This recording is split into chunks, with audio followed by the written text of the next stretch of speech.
Alright, let's begin. Hey guys. So I'll get started. We've got it, Prince Phase, Andy Magic Knight, Dick Rennick, Welsh Boy 2008. Welcome guys.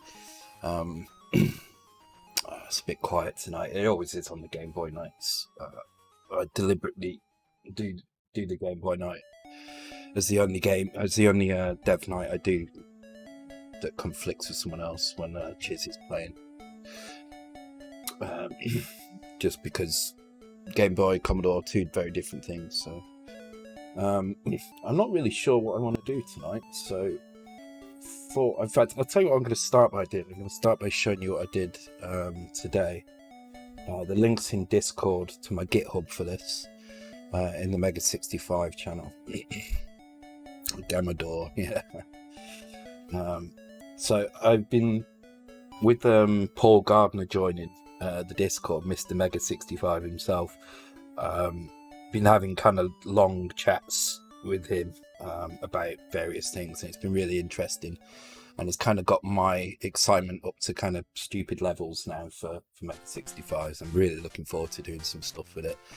I've got an idea in my head that I want to do. I think it's very achievable, and I think it will fit nicely into the rather small catalogue at the moment. Hey Mad-Z28, welcome to the stream, dude. Welcome to the scream.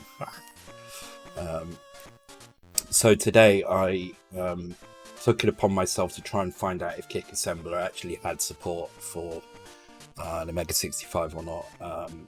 I asked on the Facebook group, got no reply after about 2 hours, so I thought I'd take it upon myself to make it. So let me fire up Sublime. Here we go. Okay, so this is what it looks like if you try and write Mega 65 code at the moment. These are all the opcodes that are not supported currently in 6502, but that exist in 4502, 45GS02 technically. Hey Akmafin, welcome to the stream, dude. So I started by writing this file, which is basically a list of all the opcodes that can be used, defined as pseudo commands that output bytes and have errors based on them and everything. And I also updated this. Now this is the syntax file for Sublime. So if I go into, where is it? View syntax, I've now got a Mega 65 syntax in here, and that'll highlight some extra stuff in here. So there's a bit of weird trickery going on in here, but basically what this file does is it creates the commands for everything. So if I do the same on this one as well, and there you go, we've got all the commands in place. So there's a few kind of little caveats to it. So anytime you use zero page indexed with a Z, then you have to use a colon in front of it, and that's because these commands generally already exist. So this is how you can force it to use the macro version as well. No, I haven't actually, Mads. I would like for him to get in contact, because I might share this with him. Because what I noticed was they do actually have support in Kit for 65CO2, which you can enable by putting this this command in, and that enables quite a few of the commands. So things like this are all enabled by that command, which is great, makes life a lot easier. But not everything is enabled by it. So there's a few commands in here that I've had to do myself. Things like this, clear the extended stack flag. And there's a few weird ones as well. Like this is the only case where I haven't managed to use the standard for writing this code. Normally this is written like this.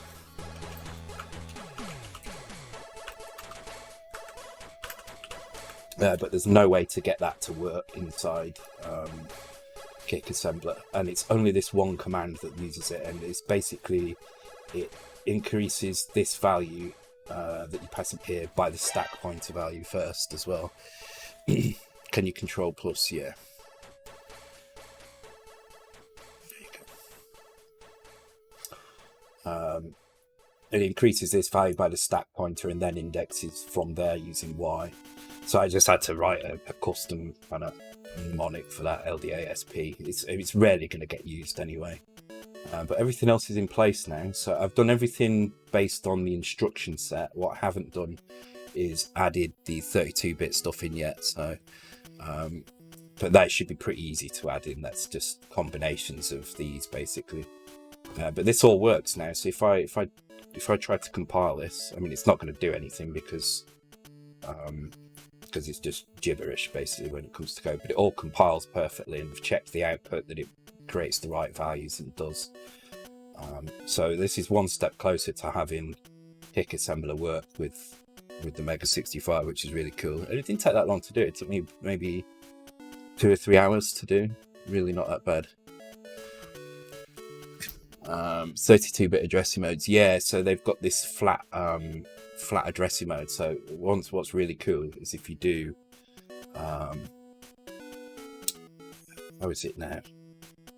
I think you set your accumulator, your X, your Y, and your Z to be a 32-bit address, and then you do a NOP, which actually doesn't exist in 65 in this. It's actually EOM in this, but essentially it's a NOP command followed by a lookup like this. And then it creates a 32-bit lookup straight into the memory, so it's pretty cool. So yeah, that's available now. That's on my GitHub now. You can use it. You can download it. You can. There's some instructions in the README on how to install it and what the various kind of caveats are with some of these colons, where they should exist and why they're there. But yeah, it's looking pretty good. I'm getting quite excited to use that, so hopefully that will be coming soon. Hey Steps, welcome to the stream, dude. So yeah, that's what I've been doing today. And also got offered my job today, so that's pretty good. I just got to figure out how to hand my notice in properly, because I'm not entirely sure how it's going to work at this place now, with it being a sister company. So I need to get it right. Don't want to piss anybody off if I'm just basically changing floors. Okay, so I'm not sure what I want to do tonight, so I thought we'll just start by having a look at what's actually going on. Take a dump on those bosses that I really want to, but to be fair, the big bosses are great. It's just that there's people who really don't know what they're doing properly and making some terrible decisions in the lower down ranks. But anyway, I'm not going to get into that. I complain enough about that. I'm also drinking this stuff tonight, which is amazing. Green's sour cherry. It's just like pure cherry juice, but it's very nice. Okay, so we've got no horizontal collision. That's fine. How do I jump now? Oh yeah, we put that in as well. Also, there's a bit of a stutter on that. I'm not sure what that is. I don't know if it's an emulator thing or if there's something else going on there. Might need to check that out, actually. Let me check that on. What is the music playlist tonight? It is relaxing video game music from YouTube. Gameboy Color edition. I just want to see if this is smooth on here or if it's... Okay, yeah, it's smooth on here. I don't know if you can see that. It doesn't have that same jitter that it has on the other one. It's nice and smooth. So I think we can just discount that as some emulator stuff. So, oh, did we try? Oh yeah, of course we did. Actually, I do remember trying it on here. That's why it's on there. Let me know if the music is too loud, guys, as well, because I'm not sure with the Game Boy music. It's quite beepy boppy, isn't it? So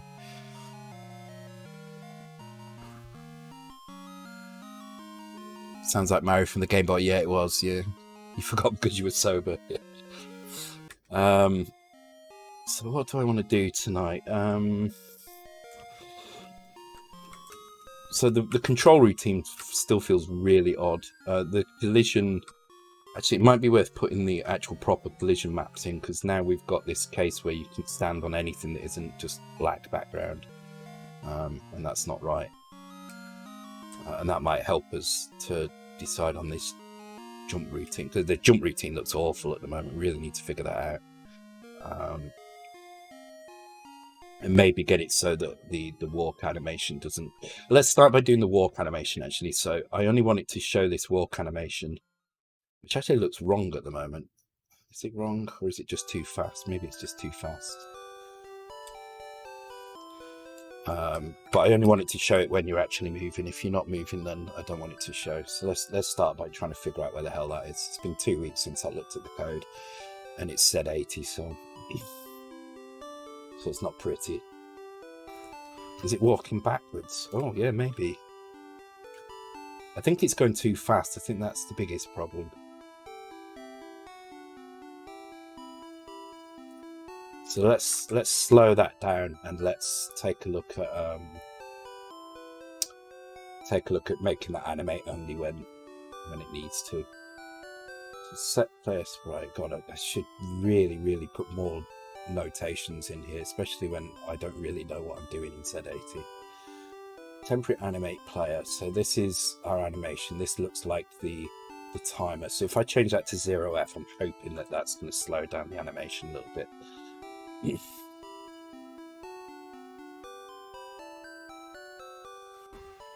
feels like it's missing frames. It feels like it's not got all the frames in. Let me load YHCR up. Where is it?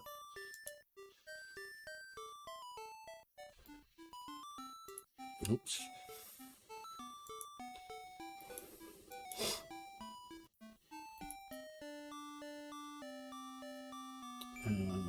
Yeah, because it's got way more frames than it looks like it's got.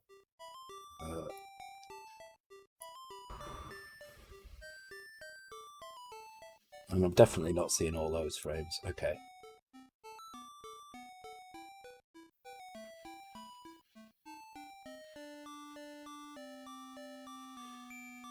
Load cumulative player frame. Add 2. Compare with 14. Okay, so it starts at 2, which is this one here, and then 4, 8, 10, 12, 14. So actually 2, 4, 6, 8, 10, 12. I can't count the twos properly.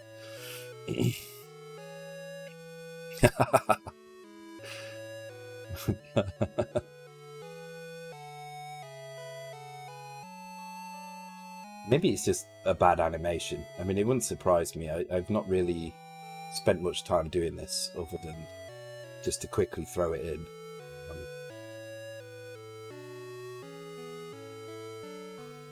I mean, it's got the bobbin, so that's right. It's got the head turn on, so that's right. But if you look here, I'm only seeing one frame of the leg sticking out here.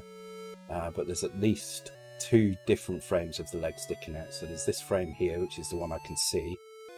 But then there's this one here, which I'm not seeing. So it's making me think we're missing a frame somewhere.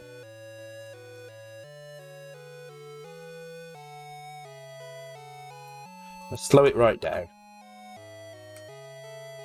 so we can properly look at it. Is it just that way as well? No, it's the same both ways. It's doing something really funny.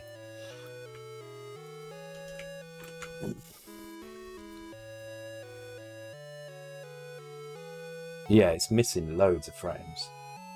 Okay, so let's sort that out first. That's definitely something we need to do.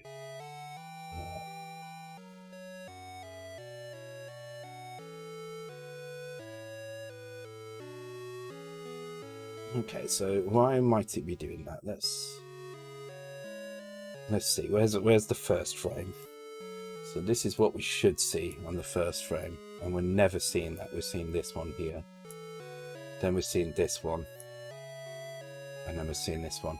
Maybe it's just this. Maybe I shouldn't be adding 2. Maybe I should just be adding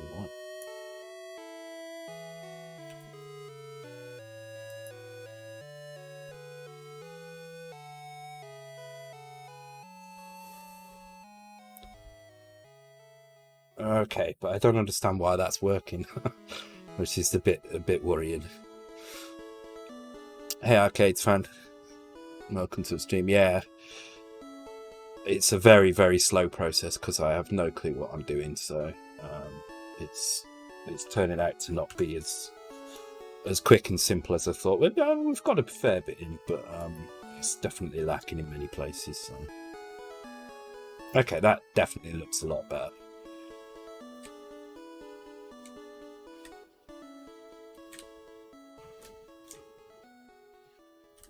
Yeah, that looks a lot better. Okay, cool. Doc is actually made up of 4 sprites, which is why I'm a bit confused why adding 1 here is working. I'm not entirely sure why that is the case, which is slightly worrying. I don't like doing stuff that I'm not entirely sure why it's doing what it's doing, but yeah, so he's made up, so each sprite is 8x8 pixels. It's just a normal tile basically, and he's made up of 4 of them, and we use the top left as an index as to where we go. So I would have thought it would have done this if I'd have added 2, but apparently not. If I've added 1, sorry. AC64 Sai and Mr. G as well, welcome to the stream. Are they a tile set? Yeah, it's basically, it works exactly like normal tiles. I think I'm going to go and take a look at what's going on in this player frame flag in memory, so we can see that here. So it's C807. Just want to see what the values are at that point. Here's the VRAM, right? And you can see it's actually going through them perfectly. So this would have been a quick way to test actually what was going on. In fact, let's do that. So you can see it's hitting every single one. That's fine. But you can see the tile addresses here: 02, 04, 06, and so on. My only thought is that maybe it's running this routine twice for some reason. And I've just not noticed. Where would it be? It would be, oh, it is running it twice. There you go. Oh, it's running it twice because of this stupid collision issue. Okay. Okay, right.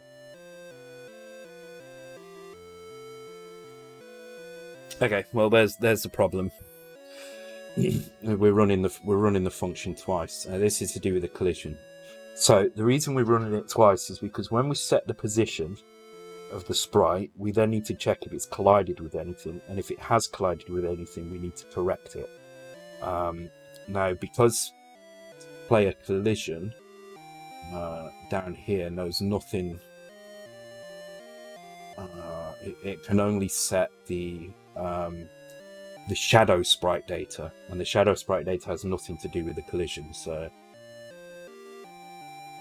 we have to actually set the position to it in order to update. So what we can probably do is split this into 2, I think. Let's have a look.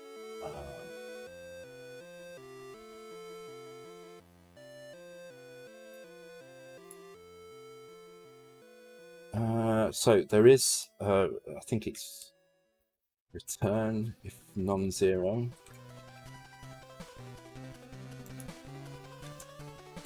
And then we can put return in here and make this set player sprite and make this animate player sprite. And then that can go back to 2 again, like it should be. Oops. Should solve the problem, I think.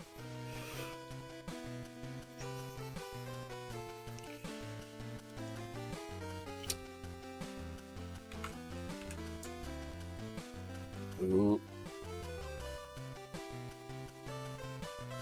player sprite. That's what I just did, right? Oh, okay, I used the whole word. Never mind. There we go. Okay.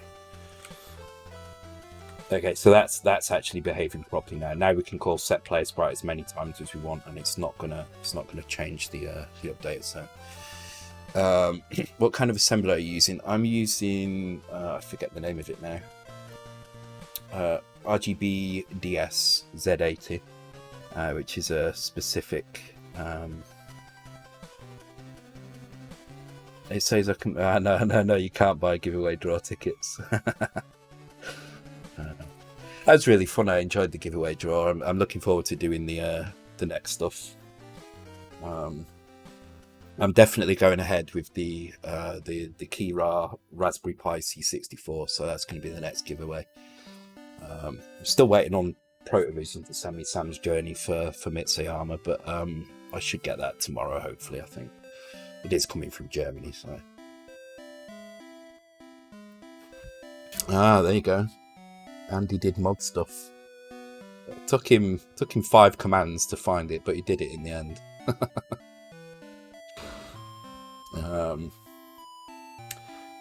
So yeah, I think we'll probably need to think about this collision routine at some point. Depends on how much raster time we've got, but I do recall that was Acmafin. Oh, it was, wasn't it? Yeah, you're right. I like how you redeemed the listen just to make sure I knew. I had to know it was Acmafin and not you. Okay, I take it back then, Andy. You got it first time. It's Acmafin that doesn't know how to do his job. Not that it's his job, but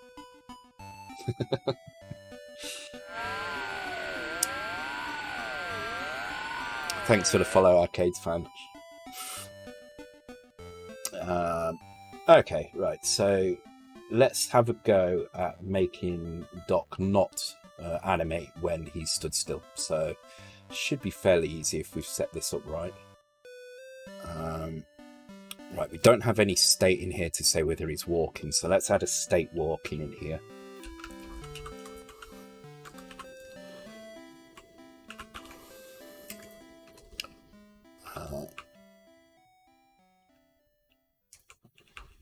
So maybe I kind of want to tab these so that they sit neatly. It's easier to read then.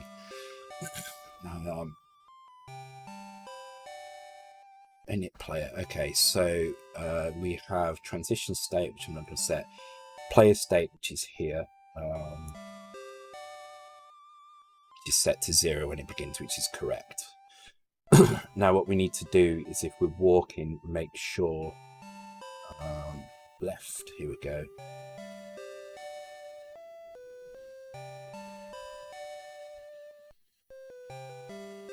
Left and right. Okay, so it looks like these are actually flicking the attributes, so we can do it here, I think.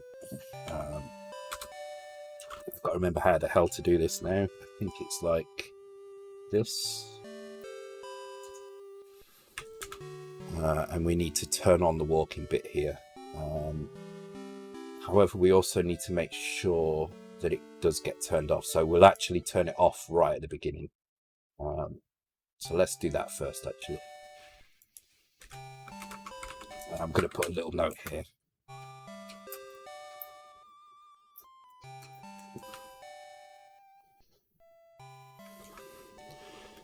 So we need to... what do we need to do? We need to AND the accumulator with 255 minus state walking.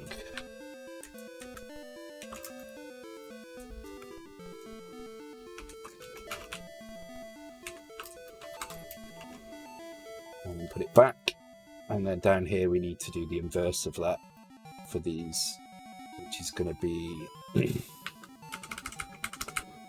ORIN with state walking, and that's going to be the same on the right as well. Okay, so that gives us whether or not we're walking. So now we can use that to work out when we animate the player sprite. This is where we'll actually decide which frame we're going to use. So at the moment it's just applying It's just applying this complete a walking animation all the time, so the pressure is unbearable. It's bad. I was really worried in the giveaway on Saturday. I was really worried that it was all going to go tits up and not work, but it went quite smoothly. I mean, other than poor Zezafall missing out on the prize by about 5 minutes, it was pretty good. But rules is rules. We need to have them there, or else we'll be sat there all night waiting for someone to claim. It did go tits up. I didn't win.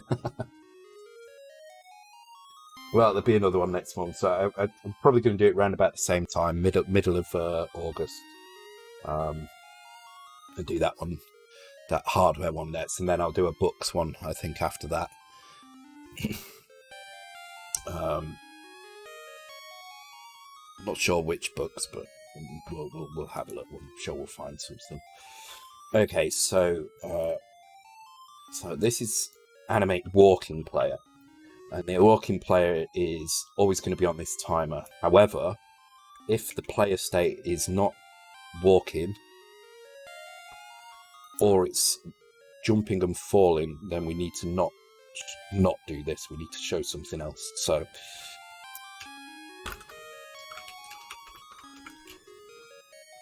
when we've done this, we'll look at smoothing out the animation a bit, or actually maybe we'll put some collision data in, some basic collision data. We can always replace it later, because my editor actually doesn't have any. Where's my editor? My editor doesn't actually have any collision data stuff yet, so I don't think it does. I'm going to check now. I don't think it does. No, it doesn't. Okay, so what I'll do is I'll add into probably into this one here some collision flags in here, because you need I think I need 2 or 3 flags. Death. Yeah, so I need 1 for spikes and water. I need 1 for solid ground. I need 1 for standing over one of the consoles here. And I need another one for the ladders as well, so I need to be able to know when we're on a ladder or not. I think that's it. Yeah, I think that's it. We might add another one for doors as well. I've not even thought about how to do doors yet, so that'll be another one.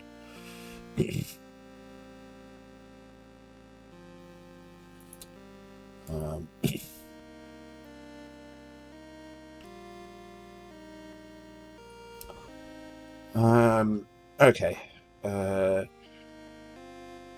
was I doing? Oh yeah, okay. So we're doing this animation. So we're going to check, first of all, let's make a label here, call it is walking. And this is where we're going to jump to if we need to animate the player walking. Otherwise we'll return. For now we'll return, but eventually we need to set a flag as well. We need to set the value here, basically.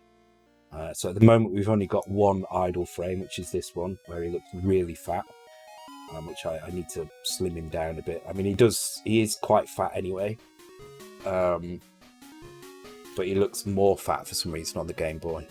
I think because it doesn't have the rectangle pixels, there's no reason for him to be fat. He's just fat, and so it looks a bit odd. Okay, so we're going to compare the accumulator with...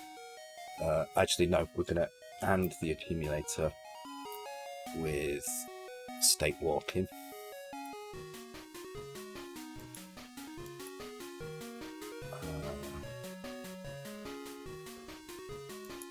I'm going to compare. Hang on, is there a way of just testing? You can test bits, can't you, in Z80? Which is what I want to do.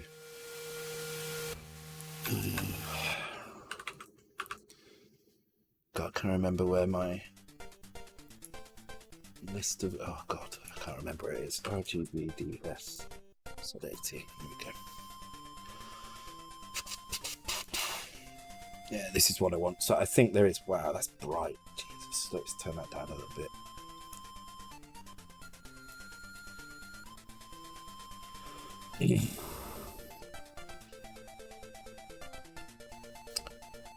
for Game Boy Advance. The thing is with the Game Boy Advance is I think by then most development was starting to be done using C rather than direct assembly. That's not to say that we couldn't do something on ARM, but I'm not in a hurry to do that. So this is what we want, I think. So that one. Test bit U3 and register R8. Yeah. Yeah. Okay. Yeah, it's this one. Thanks, Andy. So we can do. Okay. So this is bit. Okay.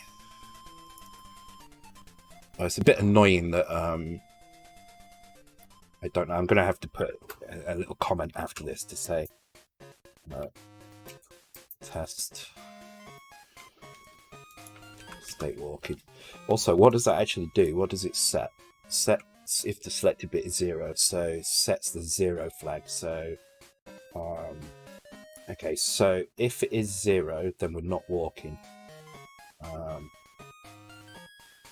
Okay, so in which case we will do jump relative, if not 0, to not walking, which will be here.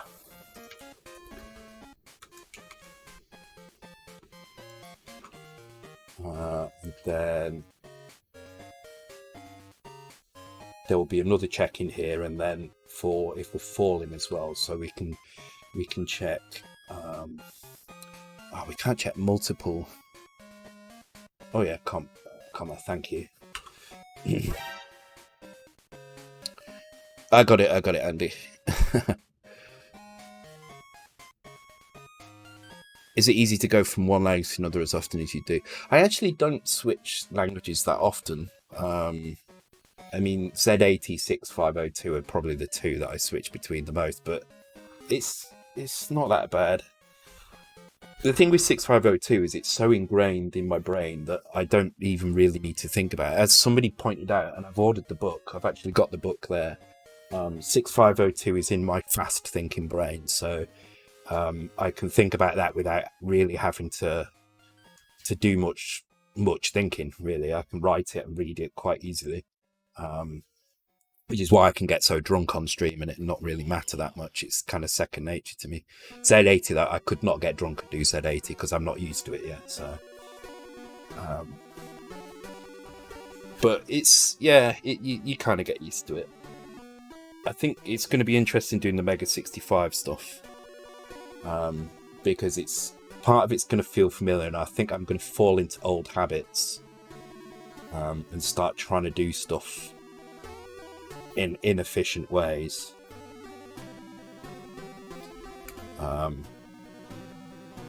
which is not ideal. I need to make sure I use the best ways of doing things, like using the Z register. I need to learn to use the Z register correctly. So if I'm using a counter that has no indexing whatsoever, it's just counting down, then the Z register is the perfect one to use for that, because it frees up the X and the Y. No, what fries my mind is maths when I'm drunk. I'm pretty good at maths. I've got a good kind of analytical brain for maths, I think. It should be jumping 0, isn't it? And this should be jumping not 0. But unfortunately, it is an analytical thing. So what happens when I get drunk is that analytical side of my brain just disappears, and I'm left being stumped by quite simple mathematics. Okay, so if we're jumping, so if this bit is 1, i.e. non-zero, then we're not walking. If we're falling, same, non-zero, so we're walking. If the walking flag is 0, then we're also not walking. So it's two different times to check here. Otherwise, you can jump to is pink. Oh my god.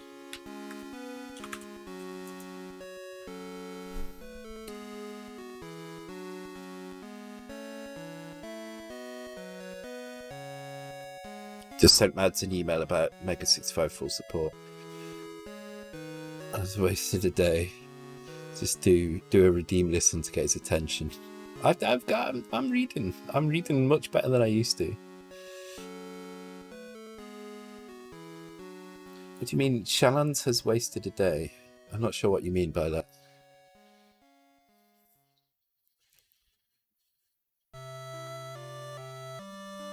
Every Sunday is a waste for me.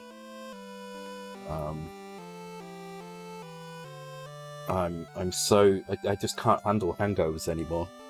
I really enjoy the drinking on the Saturday night, but on a Sunday morning, I say morning, it's usually afternoon. My head just doesn't want to deal with it at all, and so I end up just laying in bed all day. Which is a terrible waste of a day, but what can you do? Okay, so I'm gonna just load 0 into. Actually, I need to remember that I can do that. This is the same as.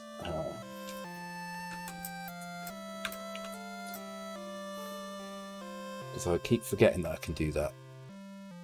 Yeah, it was the Sunday morning, exactly. Right, okay, so I think this should... I mean, other than the fact that the jump routine is freaking awful at the moment, let's get rid of this version. This should make the animation at least correct for the different states. So, oops, try again. Oh my god, he looks so fat, it's ridiculous.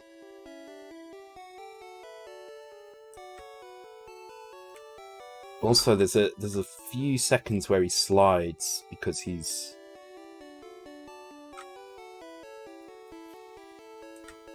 the time is okay. So we need to fix that. But also, if I try and walk and jump, he should. Wrong button.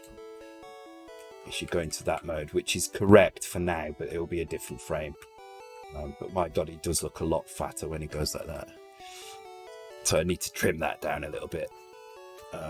The head is right. Actually, no, I'm sure his head expands as well. It's hard to tell because he doesn't stop on anything. Let's fix the slide. So you can see there's a little bit of a slide, and that's because the way this is working, there is a small opportunity for you to enter a walking state but not have your animation update because of this bit here. So what I need to do is here is walking. I just need to, before I do this, I need to do a test. Oh, actually, no. How am I going to do this?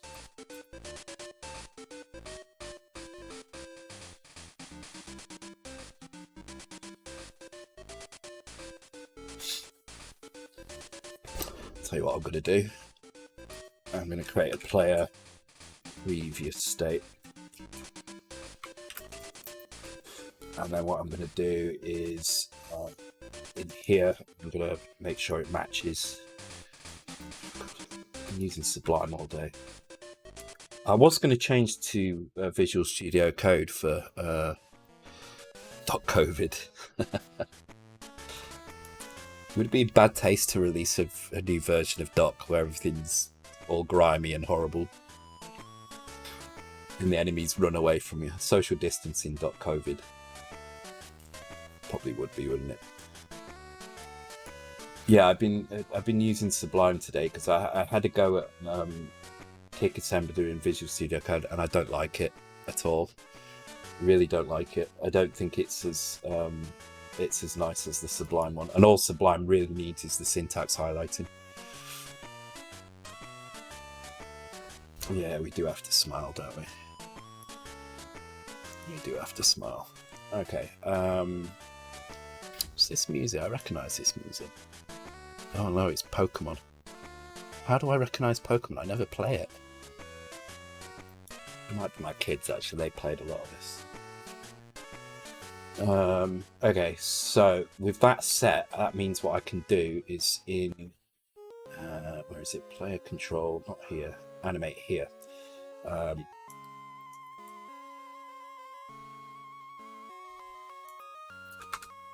I can do is force start walk. Just call it force start. Makes more sense. And what this means is if we are walking, so these conditions have been met, then we get to this point, then I can check the previous state.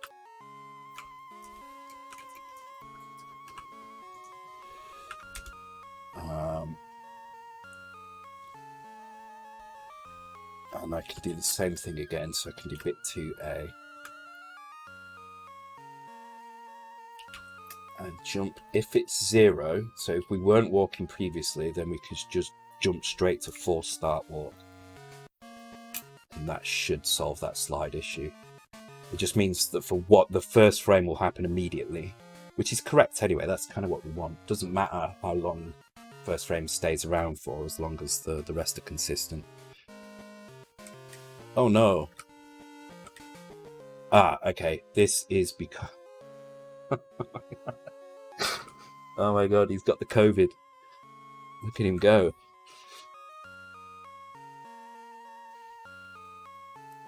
Yeah, the Patreon is kind of out of date now, really. I'm kind of...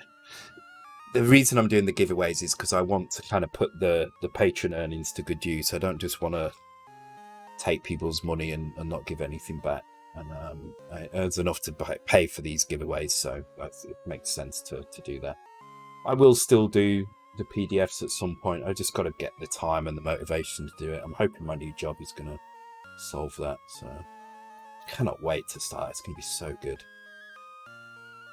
It's going to be so good. Really looking forward to it.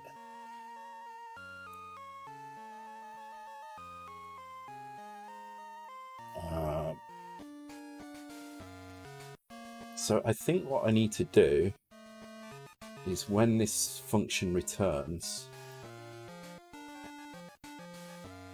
where do we do it? In here, and in player sprite. I'm gonna create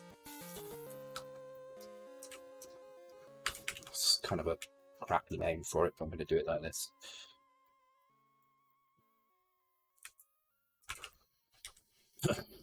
And then here what I can do is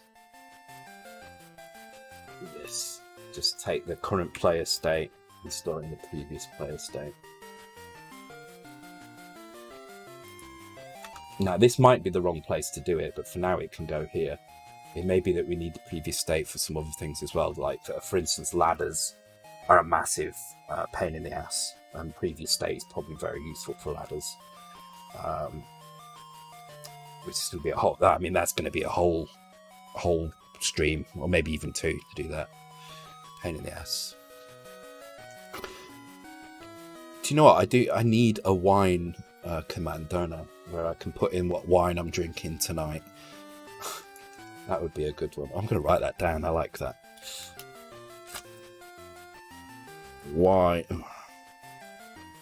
command. Yeah, that would be good, I think.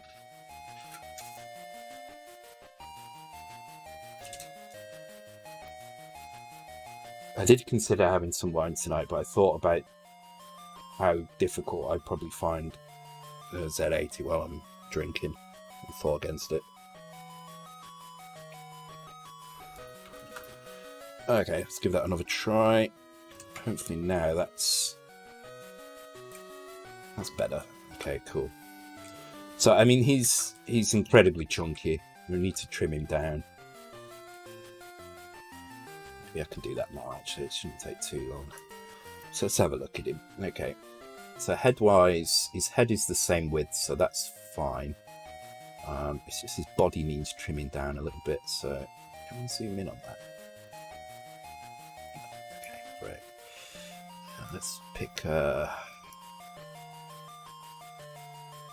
Let's get the colours right first, so I can see what they look. Because if the colours aren't right, then it's kind of pointless doing this.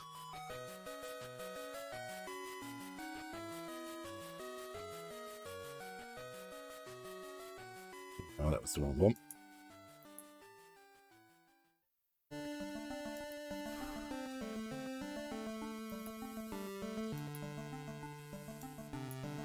So why is he fat? He's fat probably because his arms are too far out to the side. So let's have a look at this one, for instance. So here his arm barely comes up to the side of his head, whereas this one it's right out. So let's bring his arm in by 1.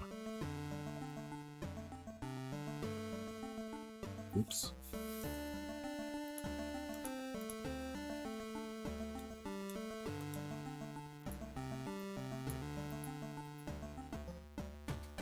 Already that feels a little bit better, which means I do need to bring this arm in a little bit. So that would be 3, so that would be this one off.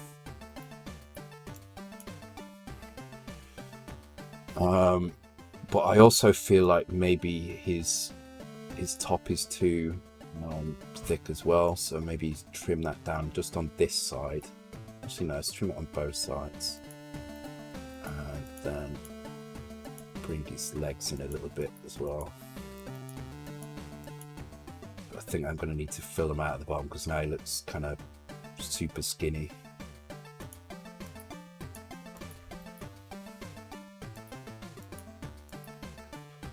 Turn the grid off, maybe.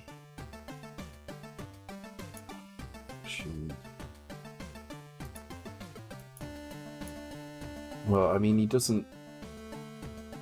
He just looks kind of wrong, but.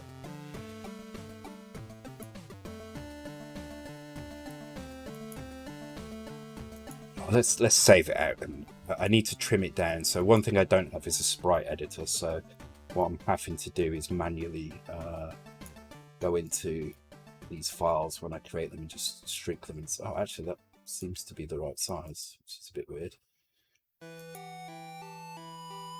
Oh, I have shrunk it already, that's why. Okay.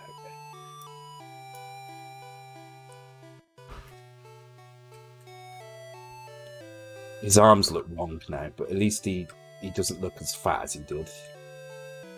I need to change the graphics a little bit. I'm gonna do a pass on the sprites at some point. But he doesn't look like super fat anymore, which is alright. I think his arms probably need to come down a little bit, maybe not so close to his head. Let's have a quick look if I've kept it open. So maybe if I get rid of that pixel there. Oops, no. That pixel there, that pixel there. But now it looks like his head's completely detached from his body.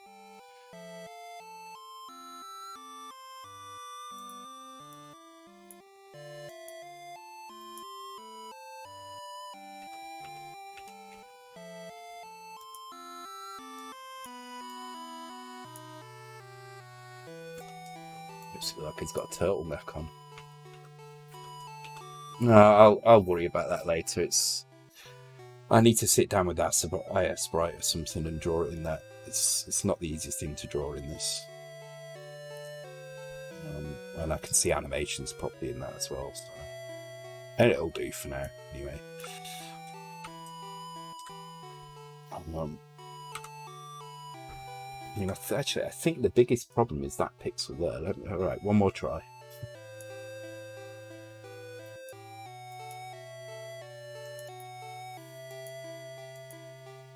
I think the biggest problem is that pixel. That's what's making it look a bit off.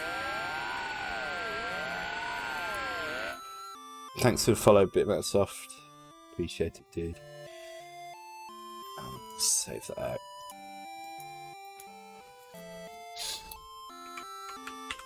I'm gonna go for a smoke. It's getting really warm now. I think I need to turn my aircon back on. Turned it off because I was getting cold. But it's getting really warm again now. Yeah, that does kind of improve it a little bit, but I don't like this gap near his head. It's a bit weird. I'll figure it out some other time. This is fine for now.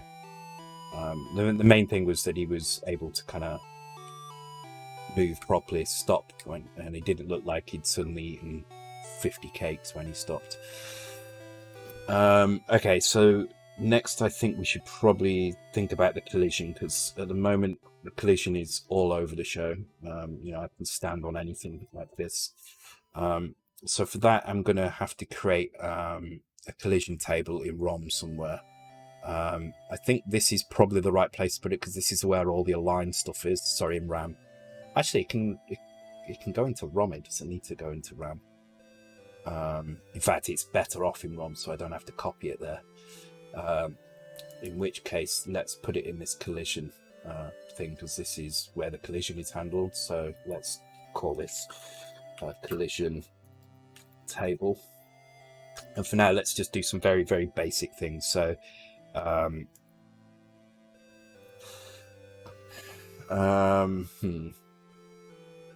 probably not going to be that easy actually now. So right, let me go for a quick smoke. I'll be back in 2-3 minutes, guys, and then when I come back, we'll have a go at creating a collision table, even if it's just a very basic one, so that we're not bumping into the torches and stuff.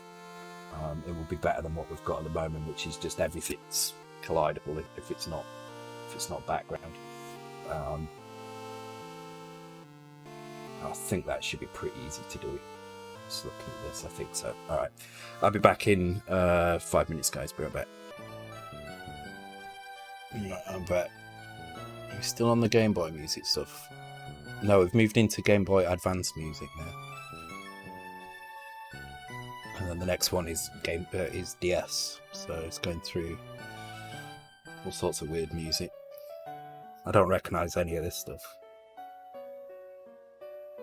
Okay, so what I'm thinking for a start is if we just make everything below... is this going to work? Yeah, because we don't want any of these bricks here.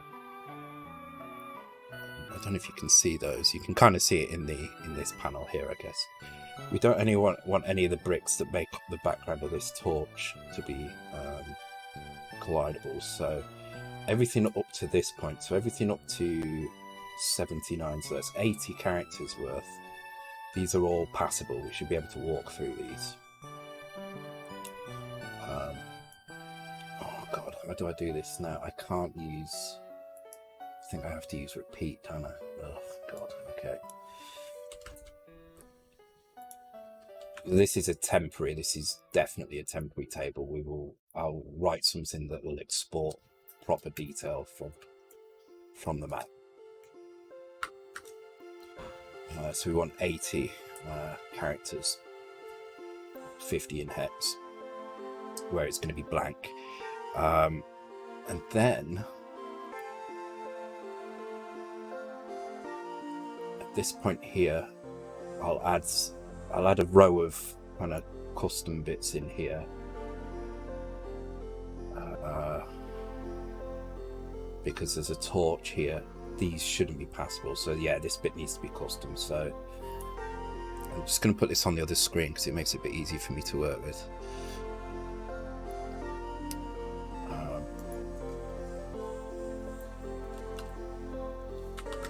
The tabbing here is winding me up. Okay, there we go. So this will be, you can walk through it,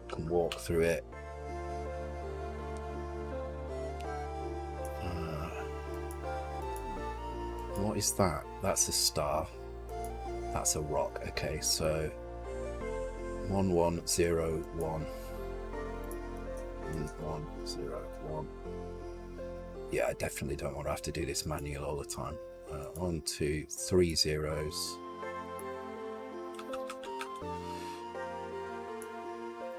And 2 ones again.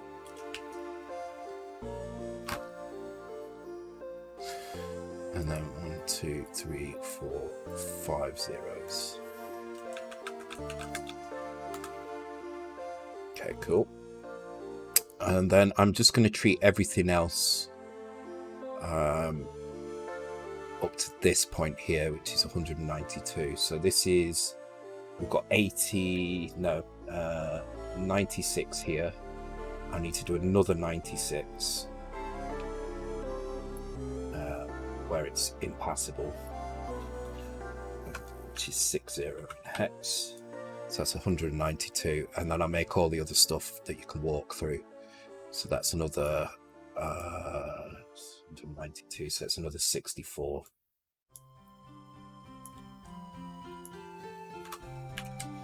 And that should be enough just to make the scenery a little bit more like it should be collision wise. Where are we actually starting on the map at the moment? We're starting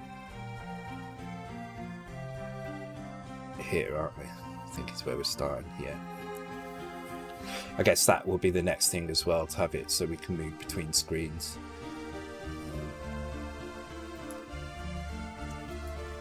Well, after we've got the player control feeling a bit better. Okay, so collision-wise, that means now we need to check the collision table. So we need to look at char collision here. So at the moment, this is...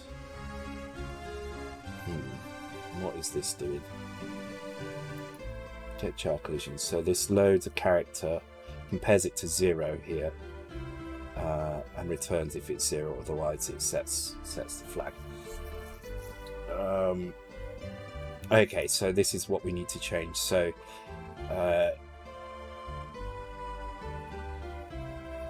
can I change the stuff in DE? Where is this being called from? Let's have a look.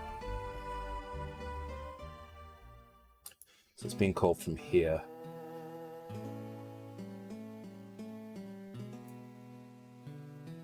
DE looks like it's not being used there. Let's check the next one. It's not being used there as well. Okay, so we can play around with DE here. So what I'm going to do is I'm going to load DE with the address of the collision table.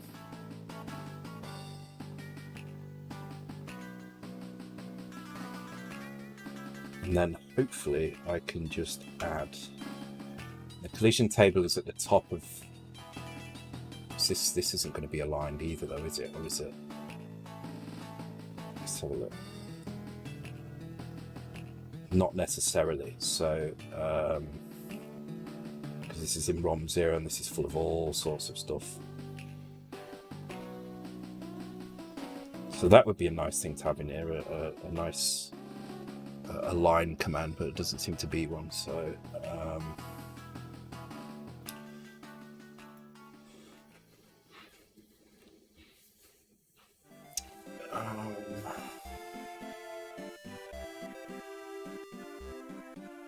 you know, weirdly as well, in theory, you should be able to use Kick Assembler to actually generate Z80 code. Just judging by what I've done today with the sudo commands, you could actually use Kick Assembler to replace all the commands with Z80 equivalents, and then I could just write in 6502. But that's a task for another day, maybe. So what I need to do is I need to add to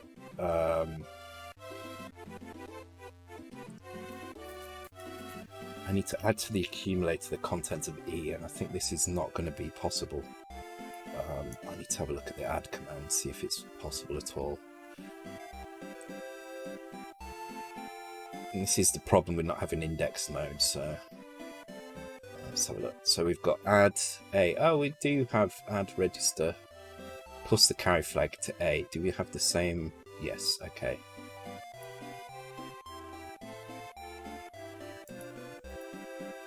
So this is what I'm going to do first. Add the value to A.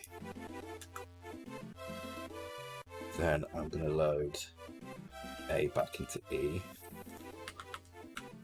And I'm going to write in here, get collision chart. Get collision attribute. Then I need to load, well, I can with 0, and then I can add with the carry accumulator with D, and then load D, the accumulator, and then I can load accumulator with the contents of D.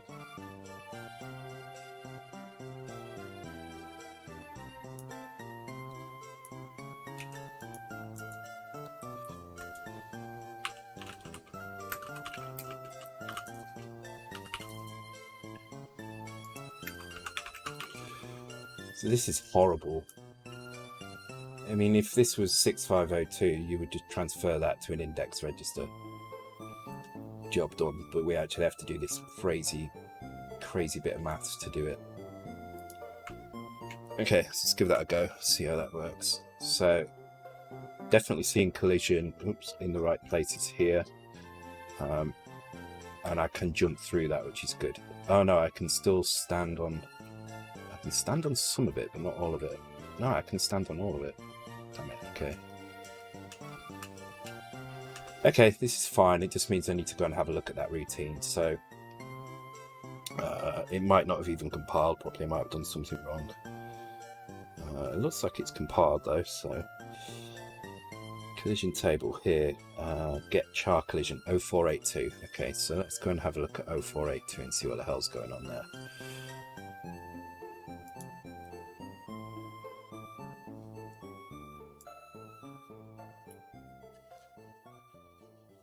(0482). Here we go. So it's this area here.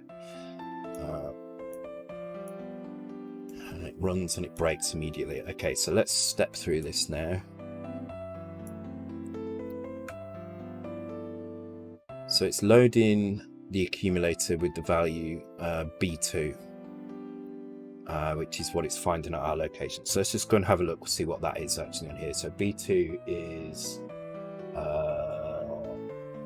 what is that? 160, 176, 178. So that's going to be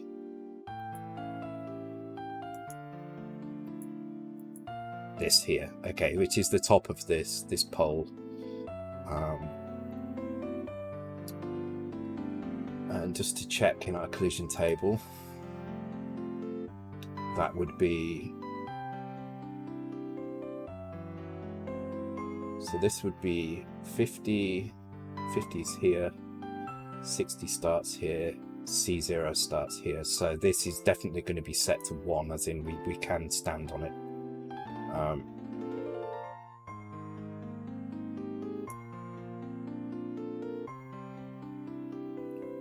So let's see what happens. So collision table is 0339. So we should be seeing that value get put into DE, which we do. Okay. And now it's going to add B2 to that, so which it did not do. Oh yeah, it did. It stored it in the accumulator. Okay.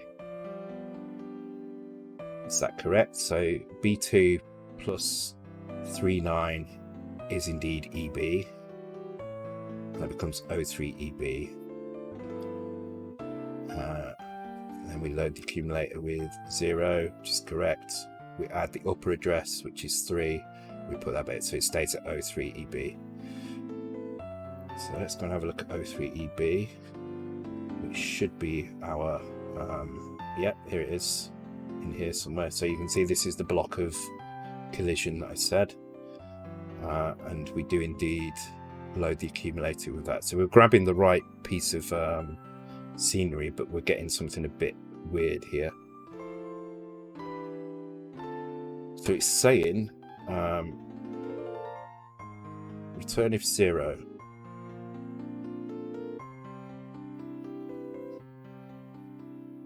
Prepare a 0. It's not 0, so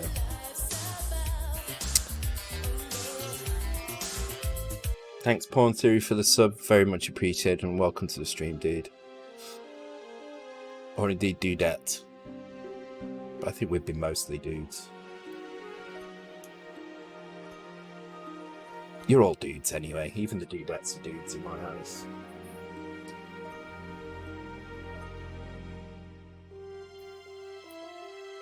So what are we actually doing? We're comparing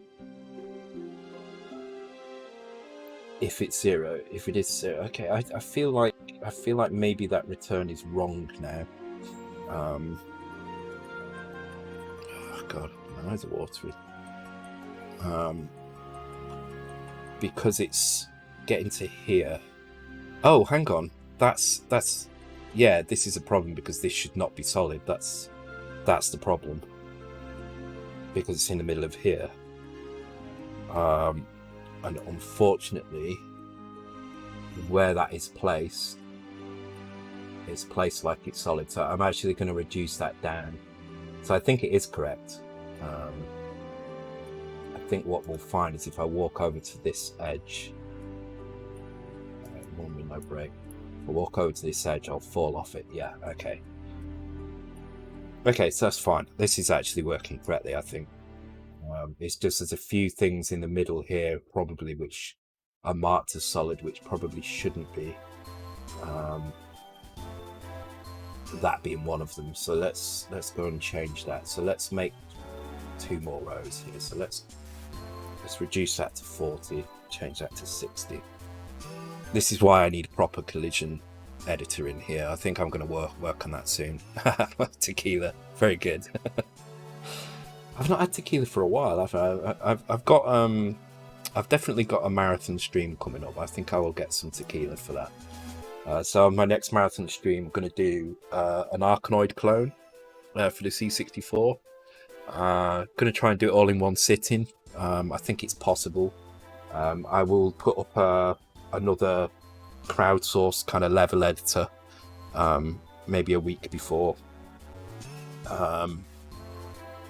And we'll see how it goes. I'll do what I normally do, which is I'll get as much of the kind of tricky work out of the way as I can, and then around about midnight or just after, I'll start on the tequila, and then it'll all go to hell. But it'll be a 12-hour stream. It'll probably be 6 p.m. till 6 a.m. sort of thing. And that gives me 6 hours to actually get the bulk of the tricky stuff out of the way, and then we can deal with the less tricky stuff once I get drunk. Do the next giveaway that night. It's not a bad idea, actually. It's not a bad idea. Not a bad idea at all.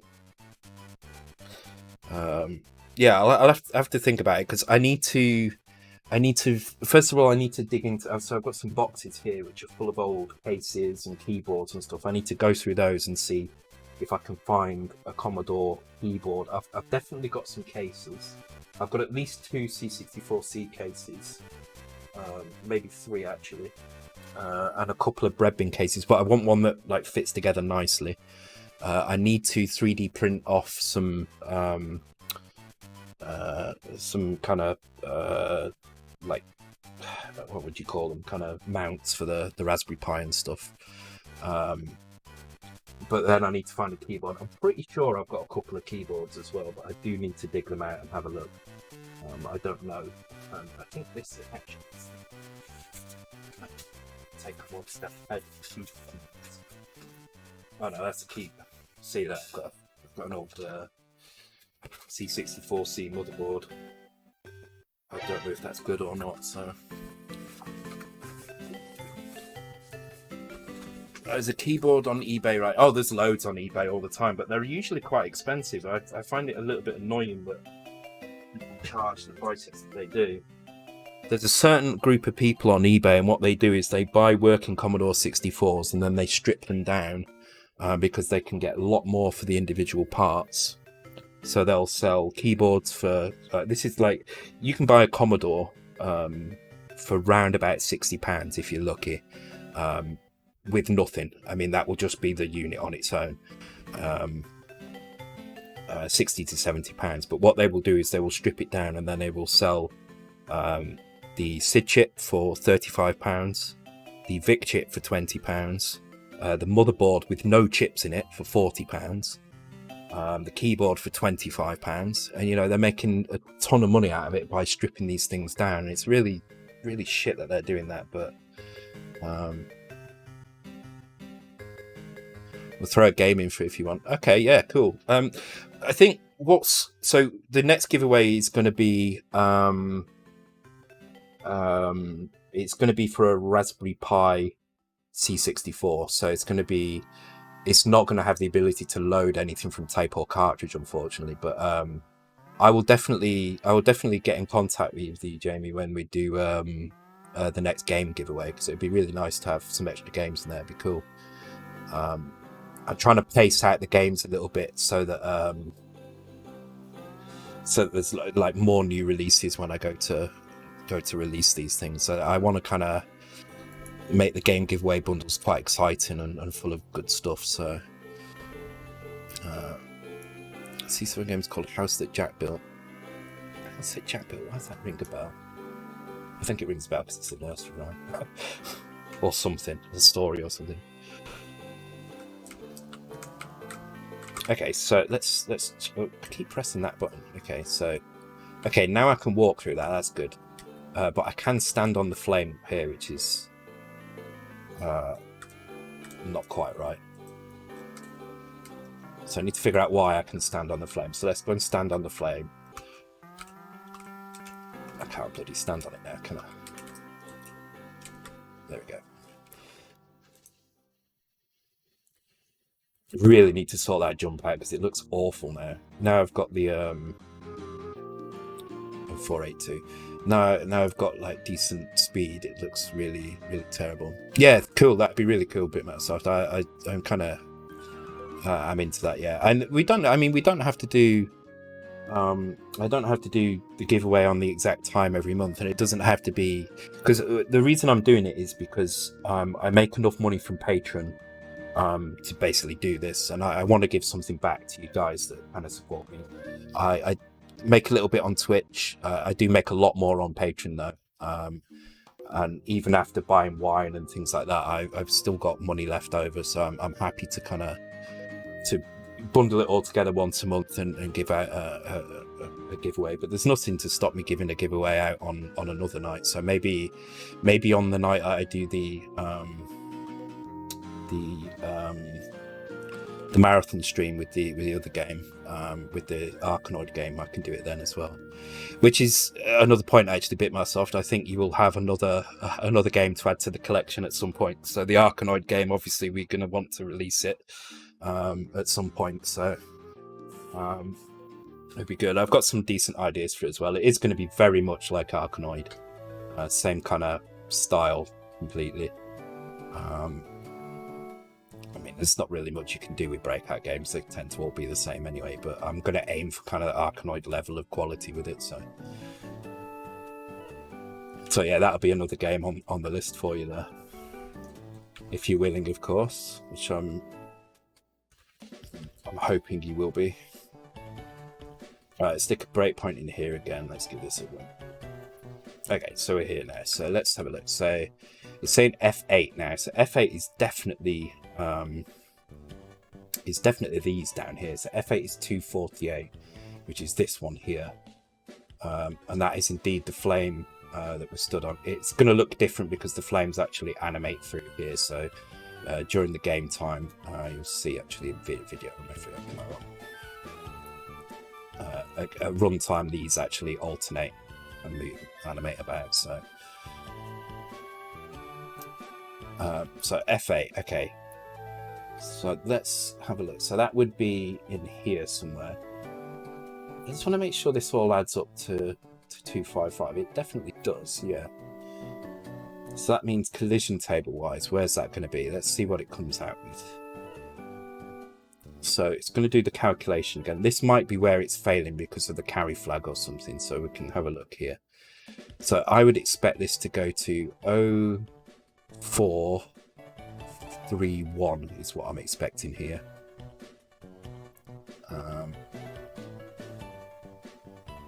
So the 3-1 is definitely there. Ah, okay. It did not add the carry flag. And is that because I'm doing this? Maybe maybe one of these commands is clearing the carry flag, so way over the odds for 40-year-old tapes, yeah. So some of the tape stuff is really expensive. Like if you can get an original copy of Guyana Sisters on tape, it's worth a fortune. I think it's the exclusive all that's doing it. I think it's this.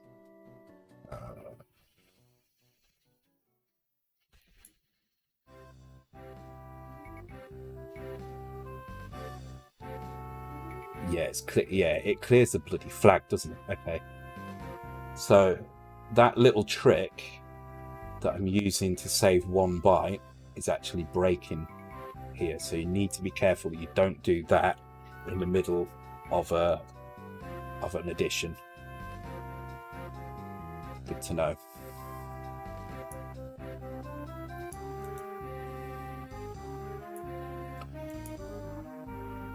I'm not sure what I want to do tonight after this stream. I kind of... I'm not really feeling games today at all for some reason. So I don't know whether to just end at 12:30 or just continue for a bit longer than normal. I might just continue a bit longer, I think. It's not like I'm going to sleep anyway. Oh yeah, Last of Us 2, actually, that's not a bad idea. I do want to get that game completed. Okay, I think this is working now because I can't stand on that at all. Okay, so obviously now we need to deal with this extremely janky jump animation. It's just not right at all. So let's have a go at doing that and see if we can make that right. I'm not going to worry too much about the jump animation for now. Oh, actually, do you know what? I'm gonna very briefly put this in just because it's quite easy to do.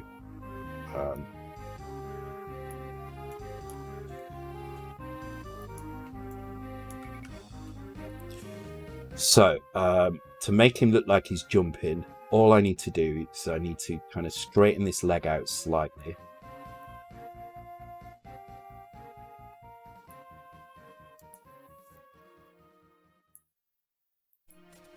And then change the feet so they look like they're pointing upwards, but also off the ground. So.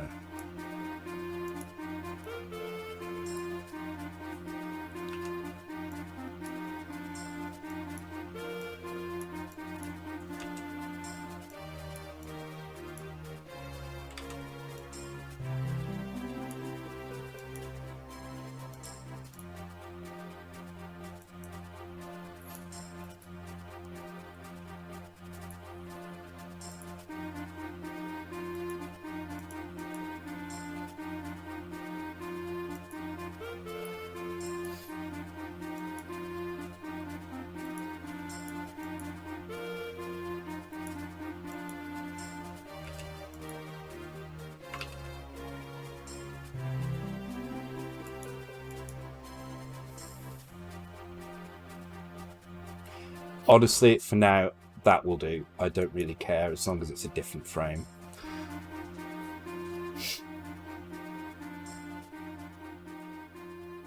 Yeah.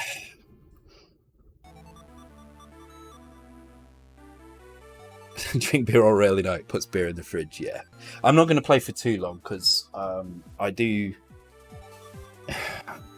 have to kind of hand my notice in at some point, and I want to make sure that I'm ready for that. I tried to, after saying I wanted to get an early night last night, it was still 5 a.m. before I got to sleep. I ended up watching something on Netflix, a terrible Netflix cop show called Good Cop. Not the best show at all, but it was something to watch, and it was the only thing I could do to try and kind of wind my brain down. Because unfortunately, I spent some time doing some super CPU coding, and that ended up kind of spell your notice in zombie bodies and screenshot it. Yeah. That's my main reason for going to the newsagent with pocket money. Oh, for the tapes. Yeah, that's what I used to do as well. So there were 2 places I could go and get my games from. One was Boots, which I still find amazing to this day that Boots was where people got games from, but it was a popular place to buy games. They had the top 20 games in there all the time on all the platforms. And we also had this little kind of private, like a family-run business called Bits and Bytes, which was like a little it was just a tiny little shop down some back alley somewhere in my local shopping centre, and they always had the most amazing collection of games you'd never really heard of before. So the stuff that either was like 10 years old but they still had stock of it, or some weird kind of stuff from Eastern Europe or something like that. So it was full of really kind of cool little finds in there. And they were cheaper as well. They were cheaper than Boots, so not by much. I think they're about like 25p cheaper on a budget game, maybe £1 cheaper on a full price game. But it was kind of cool. And the newsagent was where I always used to go in and decide, am I going to get Commodore format this week? Am I going to get Zap this week? Which one do I want to get first? So there's always a competition between the cover tapes. That's what it came down to. I'd look at both magazines and I'd be like, okay, which games do I want to play right now? And that would be the game I'd buy. That would be the magazine I'd buy first, and then the second one would come. And it slowly turned into me just buying Commodore format because the Zap tape started to get a bit crap towards the end, to be honest.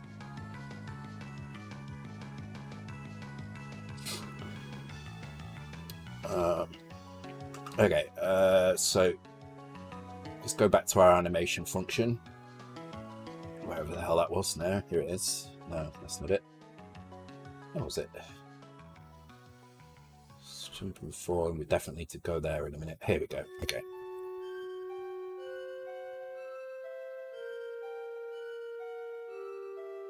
So if we're not walking, we come to here. So probably what we need to test first is these two. So I'm going to move these two to the front and test these first. And if any of those are non-zero, we're going to go to jump or fall.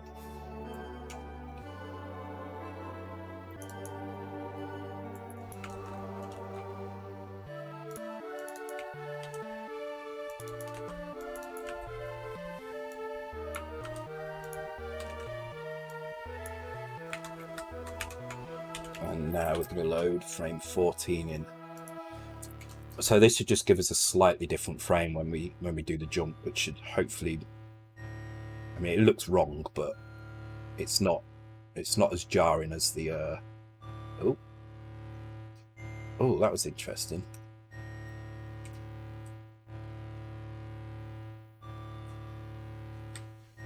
Oh, what's going on there? Occasionally it gets confused.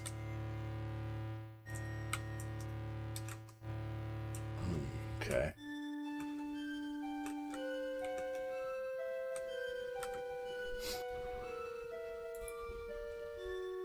Let me just move that up to there. I just want to check that I'm not doing something stupid here.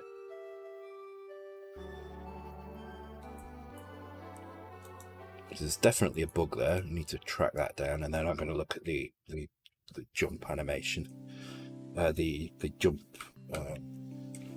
What's it called? The jump arc. Okay, so now it's not kind of breaking that.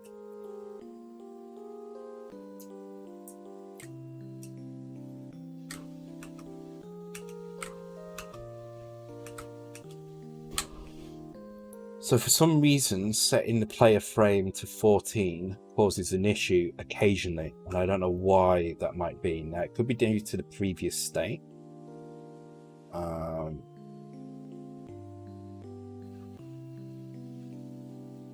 In which case, that's what it is. Okay, so what I need to do is here, I'm going to change this to jump if non-zero is walking. And then we're going to jump to 4 start walk. But before we start walking, we're going to set the frame to 2.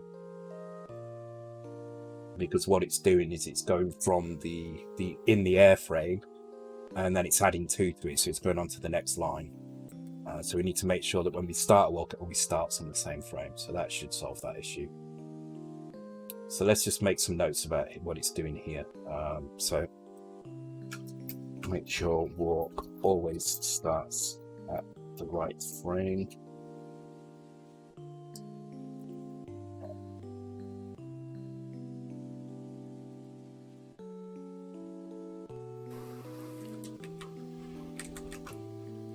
Oh no, we're still getting weird issues there. Now, is this because we weren't walking? We were falling here. Okay. We were no longer falling, but we are walking.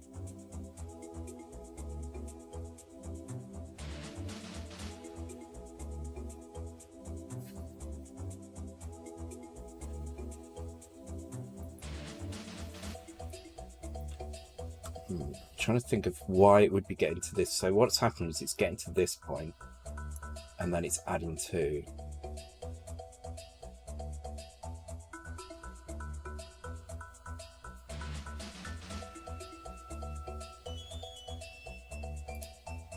I'm going to move that to here. I'm going to save some bytes here instead.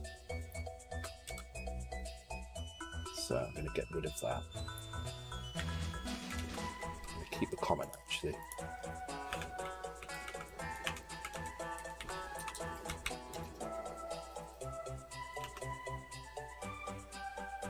The question is, why is it getting into this bit here?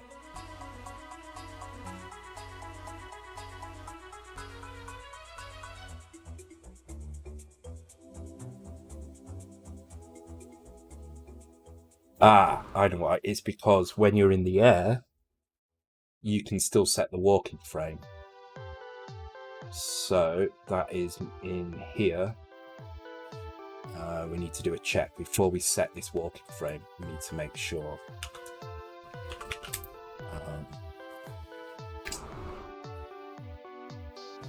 Jump and fall. Okay, so actually we will. Oh god, can we not test? Actually, this is quite easy to do. So we test bit 0 against the accumulator. Jump from non-0 to skip right.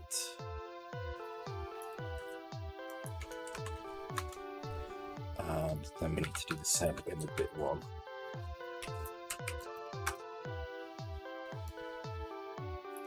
And then the same up here as well. Skip left. That's because the state, even though we're not technically walking, we're just turning the state on. If you pull left or right, so this might end up getting a bit flaky at some point, but I'm thinking it's probably all right for now. I bought 1 or 2 Zaps in my late season, but then turned into Amiga and Amiga format or Commodore User, depending on which had the best utility. Sometimes got them both. Yeah, I got a couple of Commodore users as well, actually. I think there was a few little things on those, but they were kind of quite heavily Amiga based. So yeah, the Commodore format and Amiga format really kind of kept going as long as they could. And in fact, Commodore format kind of came out quite late in the life of the C64. Just as kind of everything else was kind of winding down, which is I think why the tapes for Zap became a bit crappy, and I started favouring Commodore format because they weren't making the money that they were making at the beginning. Okay, I think this is probably going to be all right now. Oh no, there's still some glitch going on. So this glitch is happening because basically it still thinks I'm walking sometimes.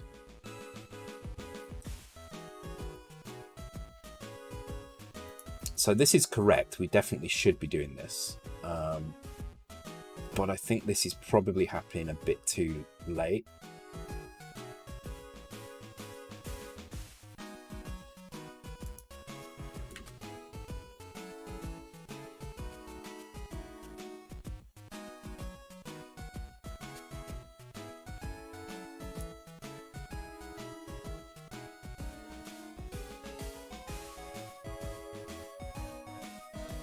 So maybe this should be an and instead. Let's try ending this with state jump state for plus state. So if any of these states were previously happening, then no, actually, that's not going to work either, is it?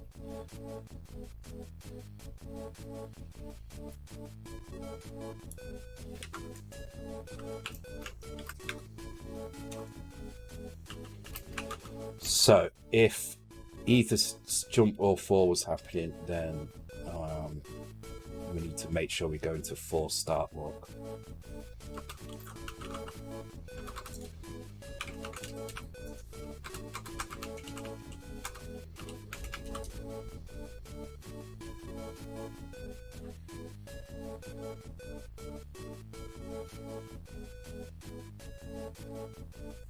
Let's think about this. Yeah. I think that's right. Let's give that a try.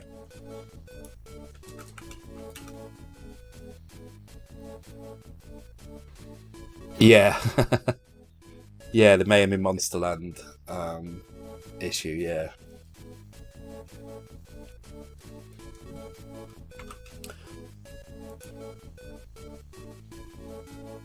I mean, it was kind of controversial that, but honestly, at the time, there wasn't a better platformer game in that kind of very kind of niche genre of the platformer, that very niche kind of part of the platformer,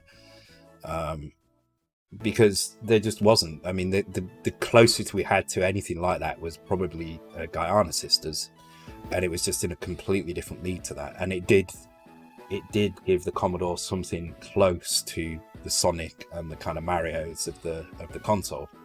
So I don't think it was a wrong decision. People argue if you give something 100%, there isn't a single flaw in the game. I think it's kind of a sliding scale, and over time, as the Commodore came to the end, it was better than games that had got 97-98%. Maybe they should have given it 99. I don't know, but it's not that. It's fine. I enjoyed it anyway. I loved sending off for it because you couldn't actually buy it normally. You had to kind of send off to the Roller Brothers directly for it, which was kind of cool. Make sure everything's compiling right, because there's always a chance that something didn't compile, and that is what is going on. Player SM56. Okay, so I think this probably was right. Let me just wind all this back a second.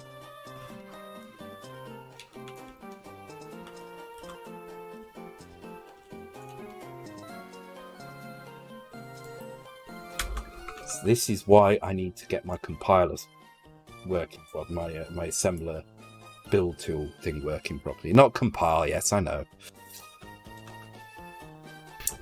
I need to get all this working properly, because it should just crap out and not even load, and it's not doing. See, that's right now, so let's see if that's actually fixed the problem. Yeah, and it has as well. God damn it. Alright. So I just wasted some time doing that, but okay, whatever. Okay, so I definitely need to do a pass on the sprites at some point. I need to get him looking half decent. His walk actually looks okay. And he doesn't look as fat when he stops, but I'm not that keen on... It's this area around here, around his neck, it just doesn't look right.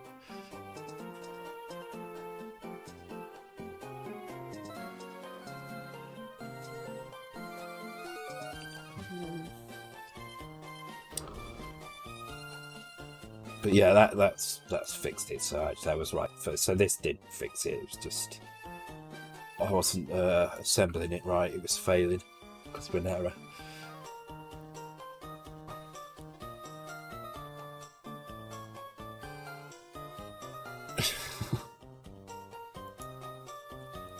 Okay. All right. Let's take a peek at his jump animation. So this is the jump table at the moment. So first of all, let's just restore the original. So this is what the original was like.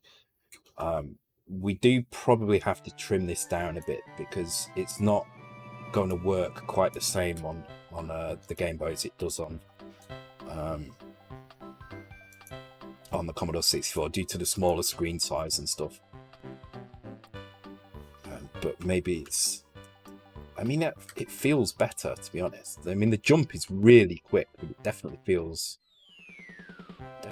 better. Oh, no, there was a bug.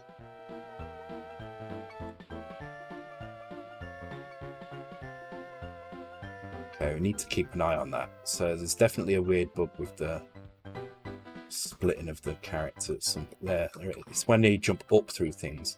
So that's going to become a pain when we're on ladders, I guess. the moment, it's probably not too bad because I think the horizontal collision will stop it, but there is a kind of a weird edge case where you can get in a state where it should be walking, but it also should be jumping and it should be falling, so I think the fall kind of feels alright. It's just very quick, that's the thing. Maybe if I can just slow the whole thing down. Tell you what, let's load the C64 version up. Actually, I shouldn't need to load it from here, should I? I should just be able to load it in here. Because it needs to feel as close to that as possible, so...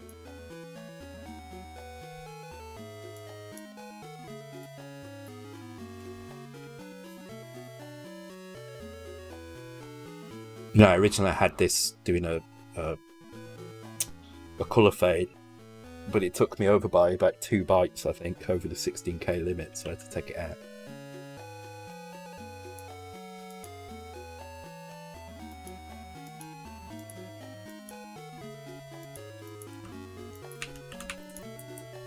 Okay. Oh, okay, key set B is what I want. Flickery feet, yeah, I think it's to do with those states. I think if we get the horizontal collision in, it should be fine, but I'm a bit worried what's going to happen on the ladder. But hopefully the ladder has its own state, so it might not be a problem. Okay, yeah, the animation is much slower here. It's a much more floaty jump. It's still got the same sort of gravity, but the jump is a lot floatier.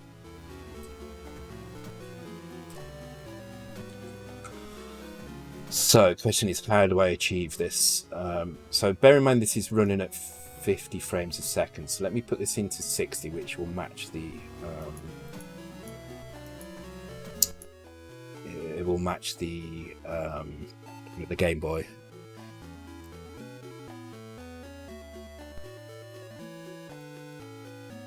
Because I didn't do any NTSC kind of optimization for this. Just make sure it works, and that was about it, really. But no, it still feels floatier. Definitely, it's definitely a lot slower than the Game Boy one. So let's load the Game Boy one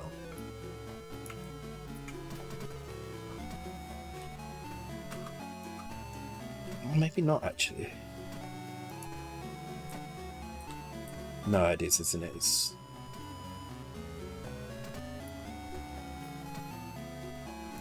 on here. Yeah, it's quicker. It's definitely quicker on this one.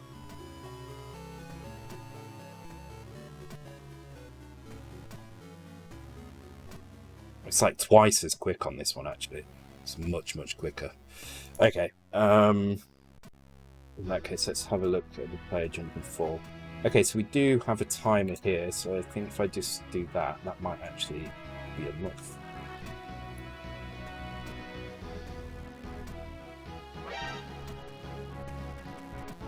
It will affect horizontal jump. Time it against horizontal jump by over water or spike. Yeah, that's not a bad point, actually.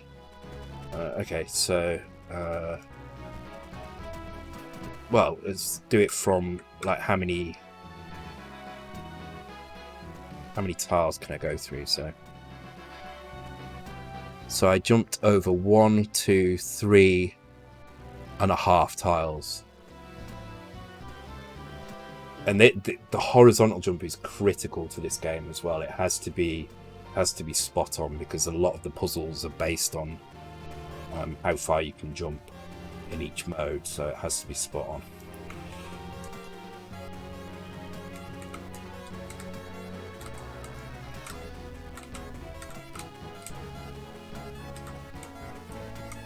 Problem is as well, he seems...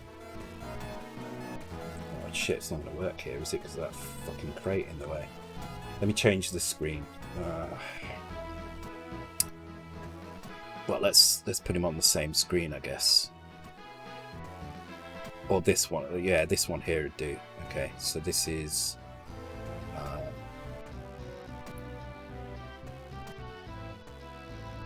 I'm gonna scroll in and out of that now.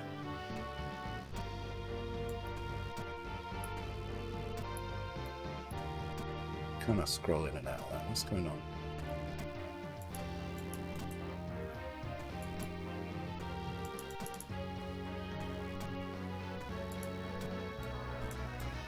Whoa.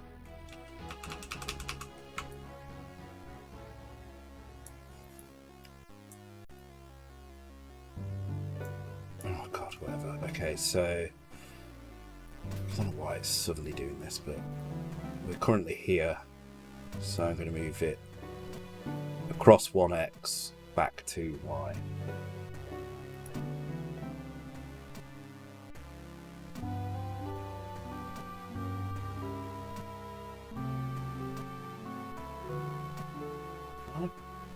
How's the starting screen 0?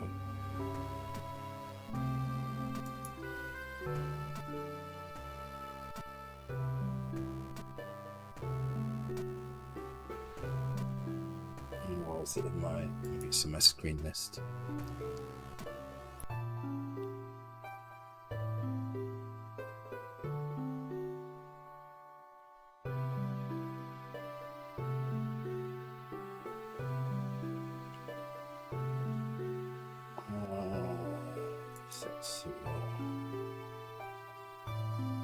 Oh, right, okay. I'm loading in. Loading in screens in weird orders here. Okay.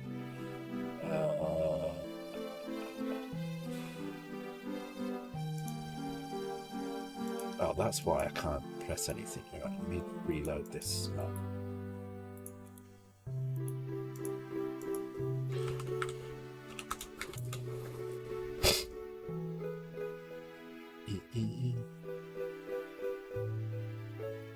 Yeah. Oh, definitely B. Definitely B. This is, I think we're on Nintendo DS music now. I know, we're still on Game Boy Advance, but you just can't beat the SID. The SID is amazing.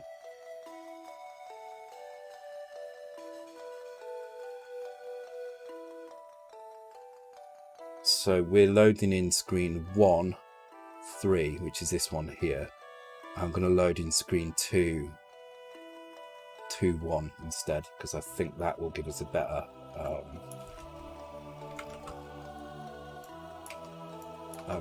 room to do this jump.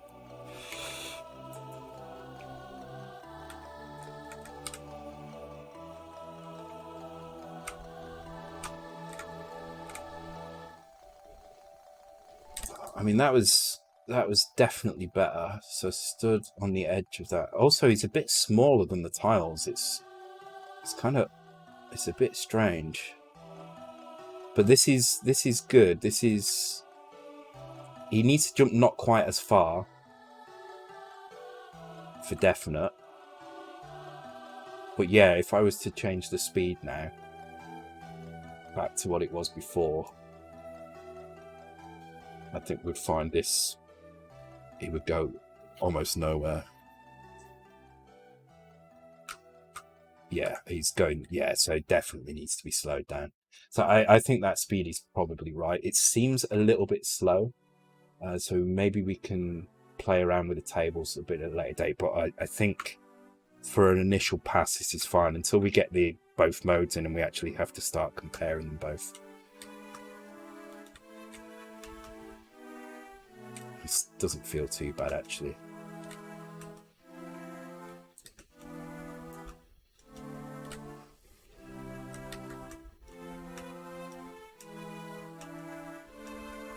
I think he gets stuck at the top of his arc a little bit too long. But for now, it's good enough.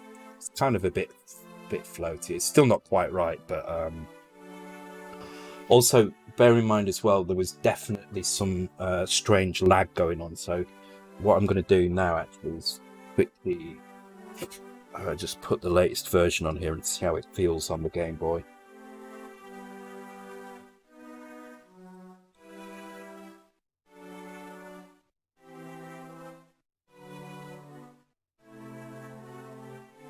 So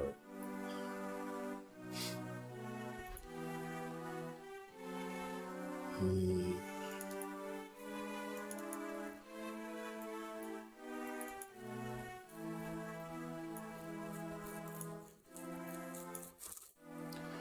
Okay, cool.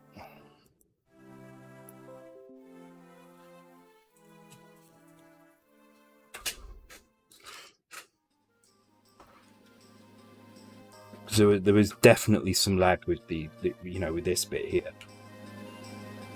You can see it is lagging sometimes, but that wasn't present on the Game Boy, so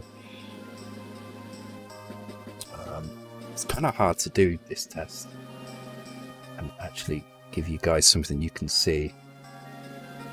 I'll do it on the camera there, it's probably a bit easier. Oh, I don't think there's enough power in it. I need to charge it.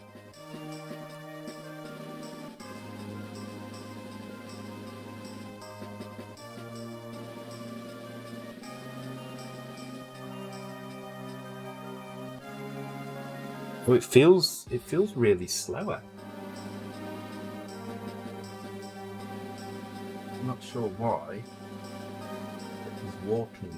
It feels really slow now. I'm starting to question how accurate the simulator is. So if I go to the same, oh no, the power's gone on it as well.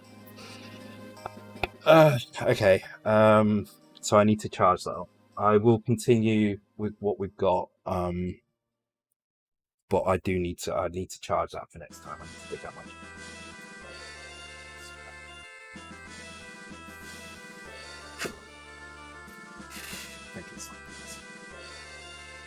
I'll charge that up for next time.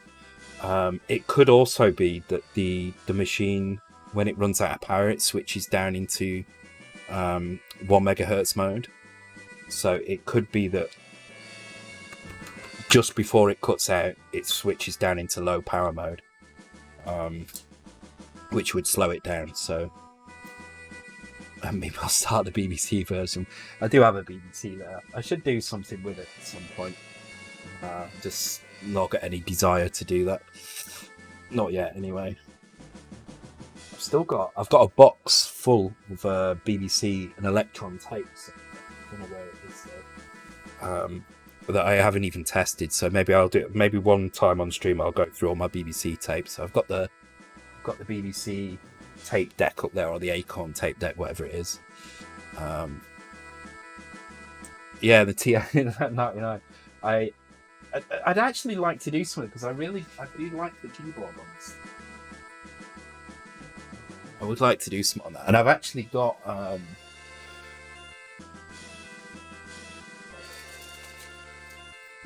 game I've not even tried on it yet. I got it ages ago, called The Attack.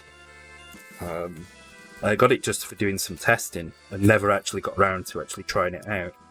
I don't know how good it is. It's probably terrible. It's a nice machine. It needs a bit of refurb on it. It could do with kind of re-chroming, because they definitely they came with this like brushed aluminium look to it.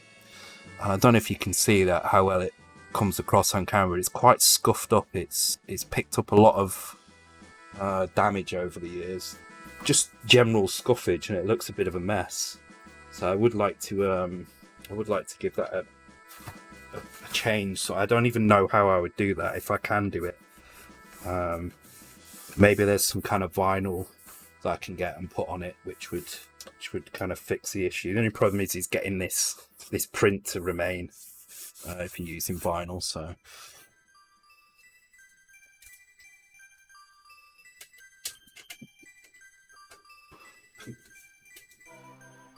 even got an Amstrad.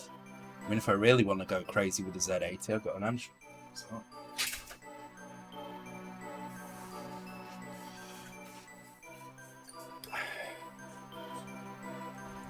That Amstrad has seen better days, though. It's the tape deck doesn't work on it at all. When I got it, it was full of what looked like chip fat grease. I got it for like £5 or something like that. It was full of chip fat grease. Half the chips had been bashed off. like not kind of desoldered. They'd been hammered off or something. So I went on a mission trying to get it all back up and work. It runs now, but the tape deck doesn't work. So good night, Bitmap Soft. Who's you? Yeah, you're welcome, dude. Yeah, we'll speak soon as well. So you have a French hamster. The keys are all wrong. Right, I'm going to go and get a fresh drink because this one's ran out. I've got a massive supply of these. I'm going to have a cigarette and I'll be back in a few minutes, guys. Be right back.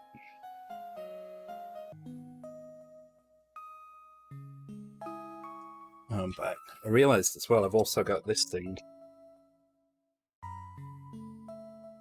Atari 65XE. Needs a keyboard, membrane or something. I'd like to do something with that as well at some point. I just realised I had it and I put it on my shelf, so I'm going to put it on there now.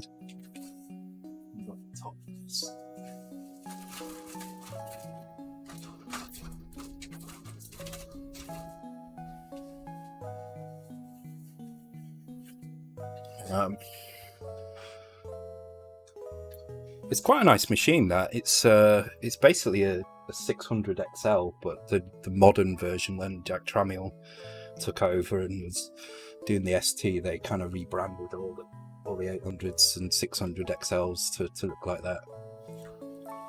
The keyboard's not as nice, and in fact it needs a membrane because the keyboard's not very good, but other than that it's working perfectly fine, and it can be upgraded as well to a 130 quite easily. Yeah, the Atari 8-bits were really good. Okay, cool. I'm not completely convinced about the jump animation. I feel it's a bit wrong in places, but it will do. For now, it's kind of it's doing its job, kind of. We might need to speed it up with the jump values a little bit, but we'll work on that when we actually do the kind of transition between old and new with the different controls. I think what I'd like to have a go at doing now is maybe the screen swap.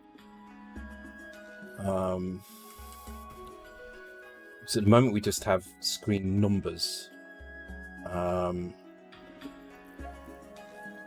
I think we might need to have like a map of what screens lead to which screens. We could just kind of supply them all in a grid, but the map for .cosmos is very kind of unsquare. It's very uneven, and we'd have a lot of kind of blank areas, which the way I've set the map data out would mean that there'd have to be some map data there, I think. Yeah, it would kind of need to have a screen there, so it's not ideal, I don't think. So what I'm going to do instead,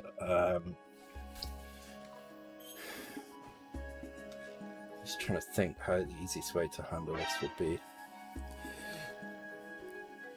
You know, different. Yeah. Oh dear. Yeah. I mean, the thing with the way Hayes has done it is it will kind of work for what he wants it to do. It's just going to eat memory. So if he wants to put kind of fancy kind of bitmap intros and stuff, and he's going to run out of he's going to run out of space pretty quickly. But from the sounds of things, the maps aren't that big. So yeah, where is Hayes anyway? Is Hayes here? Or is he on Chizzy's? He's probably on Chizzy's stream, I think, so.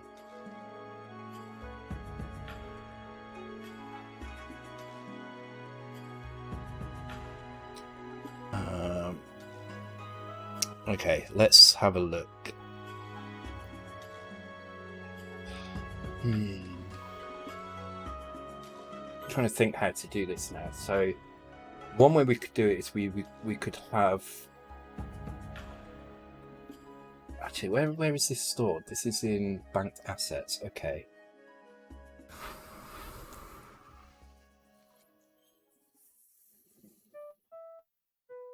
And the screens are always going to be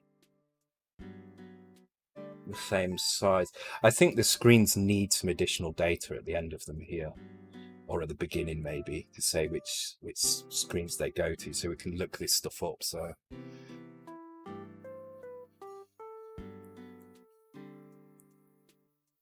be sound asleep by now anyway. Yeah, it would be.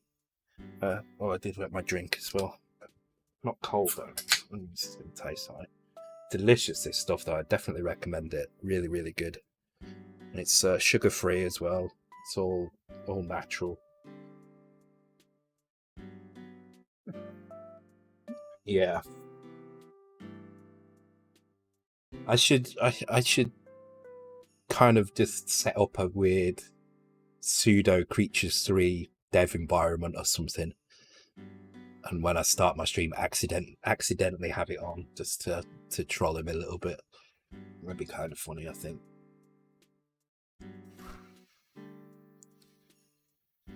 Corporation pop-up here. No, I don't. This is from Greece, I think. Oh, it's got Greek writing on it. I order it on Amazon. It's nice. I bought a crate of it last week, and I went through it in no time. So I bought another crate. It came the other day. It's very delicious. Okay, so I need to think about how to do this. So I need to, first of all, I need to work out, is this the right place? Because we'd have to bank this in. But we can probably, when we load the level, we can probably load a north, south, east, west value, so we know what the next screen is going to be from that data.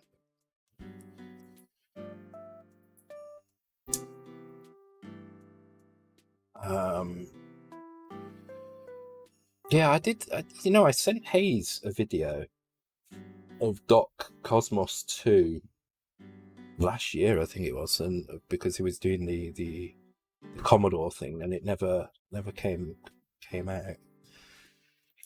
But I think everybody's pretty much seen what was in that video now anyway, so I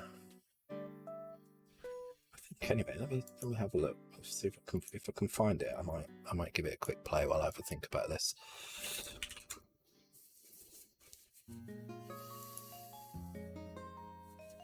It's a very old video though. It's kind of a bit out of date now, but I don't even think it's there anyway.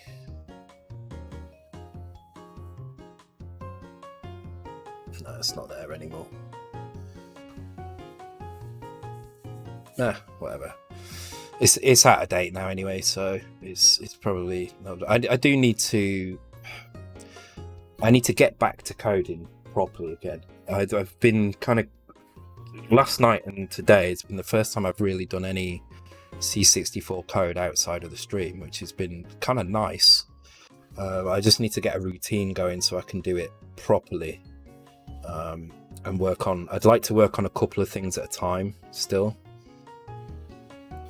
Yeah, okay, it's not there at all. Oh, that's a shame.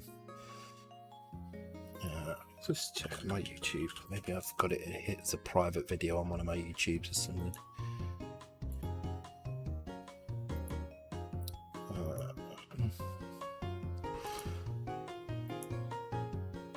So I've kind of slowly built up a collection now of assets that I need to drop into the game and try them out. But I realized the other day I need to recolor a lot of it, and the coloring of the levels is painfully slow. So I don't know how easy that's going to be for me to do.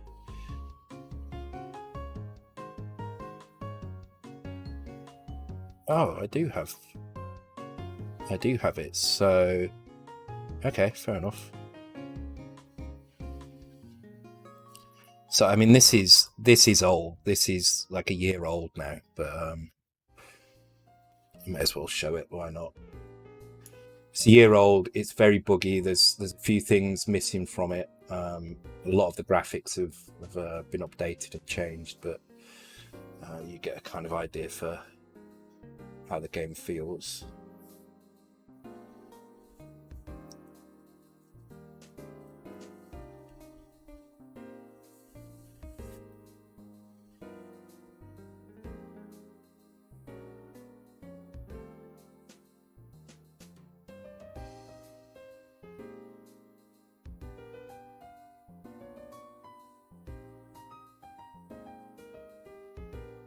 ladders are really buggy in this version as well.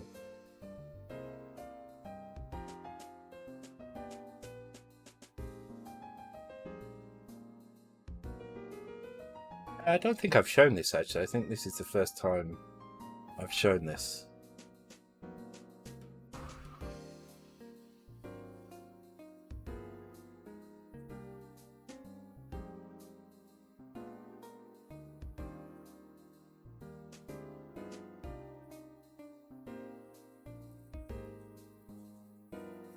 Oh, you have seen this, okay. Yeah, I couldn't remember if I had shown it or not.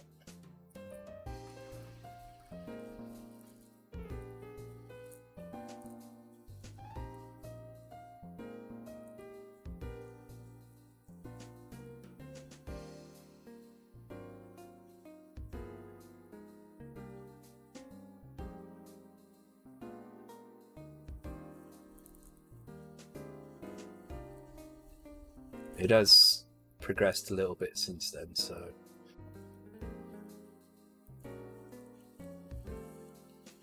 Yeah, there is tech upgrades. I'm still not sure what I'm going to do with... I don't know what I'm going to do with the tech upgrades, because the idea was I was going to let the... like the rewind and the freeze be part of his upgrades, but I kind of feel like they need to be in a bit earlier, so I think it's just going to be... I think it's just going to be like a completion thing to collect everything.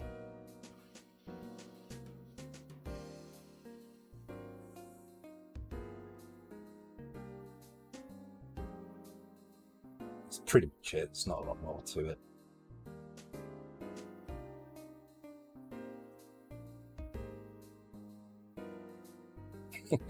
Chips, no fish. Oh dear, Ecklenfin, terrible. Yeah, see, this was even before I had the rewinding, because the rewind would have been used probably at that point. And there's no animation on those things yet either. Yeah, this is really out of date.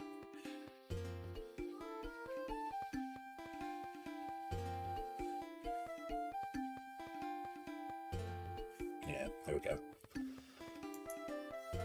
Well, there you go. That's where I got to by about June last year. And I did quite a few months after that. The rewind was put in, the freeze was put in, a few new levels and designs and stuff have gone in.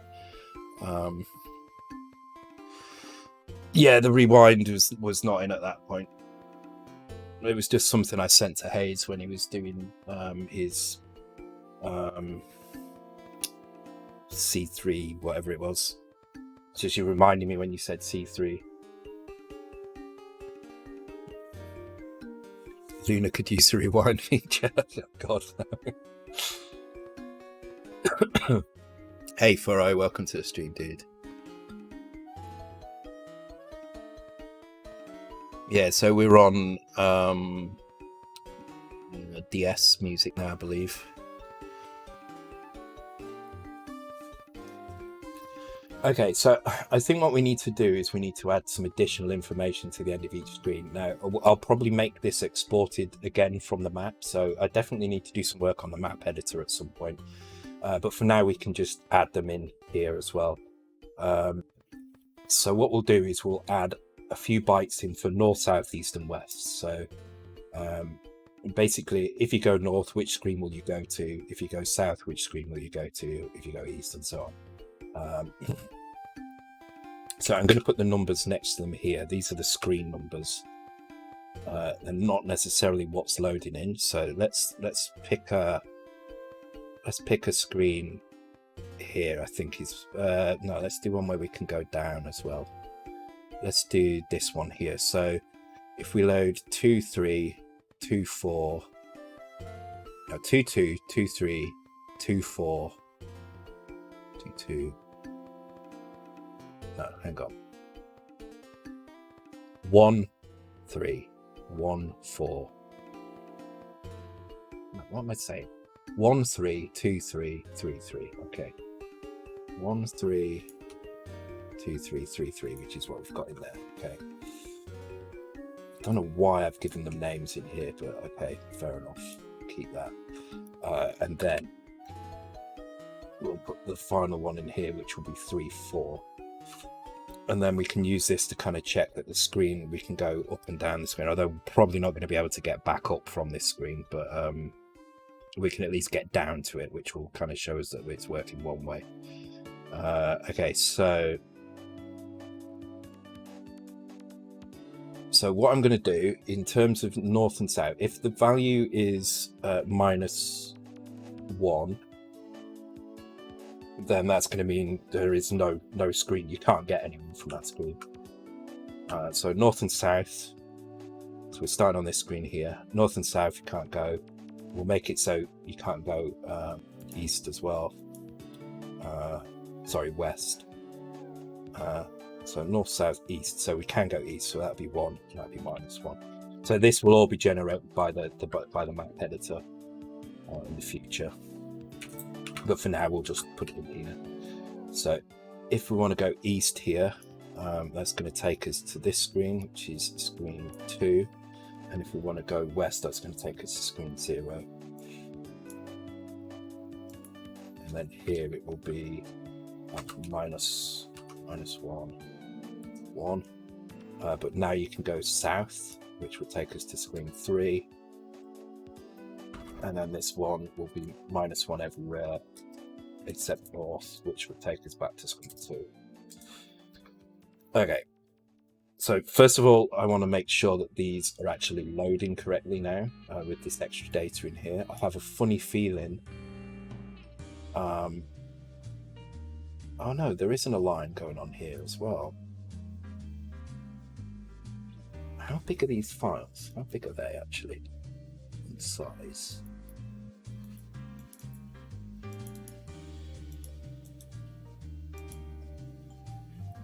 So they're 80 bytes. So I'm aligning these to 100. All right, okay. So this align 7 means how many bits must hit 0, I think, for it to be aligned. So there isn't a line. You can use section to align things. Okay. Okay, that's good to know.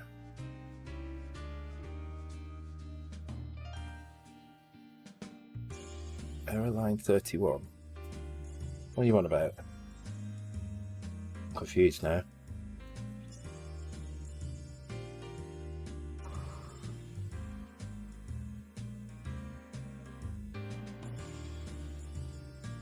Well, okay.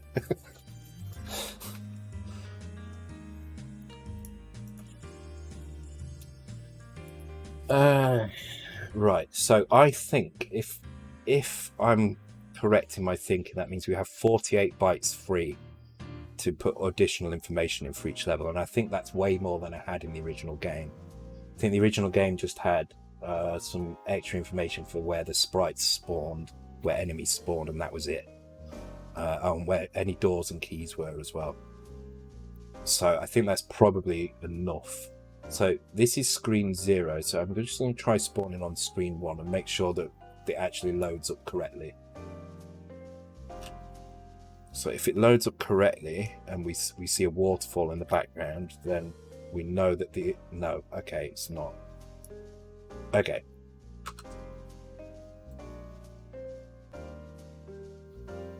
So that one's correct.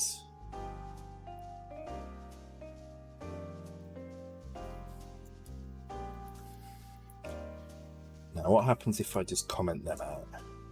I just want to see if changing that has actually changed what? 23 bin, yeah, okay.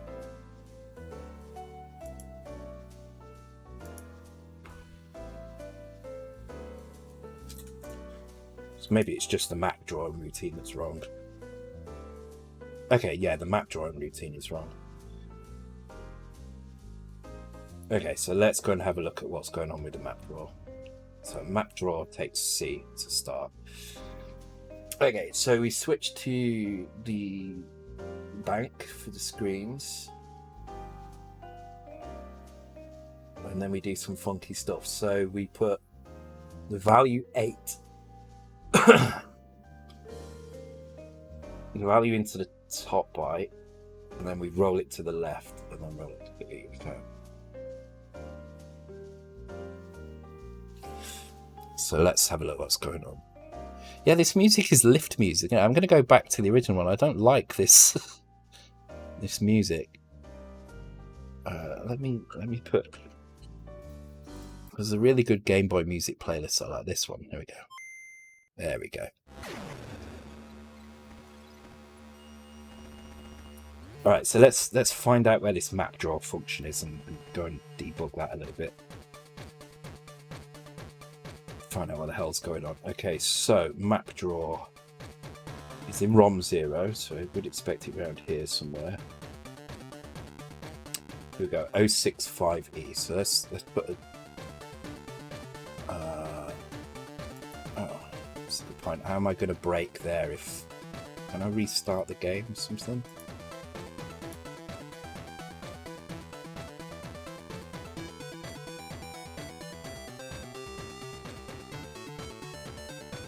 Reload ROM. Okay, so maybe I can put the breakpoint in and then reload it. So 065E.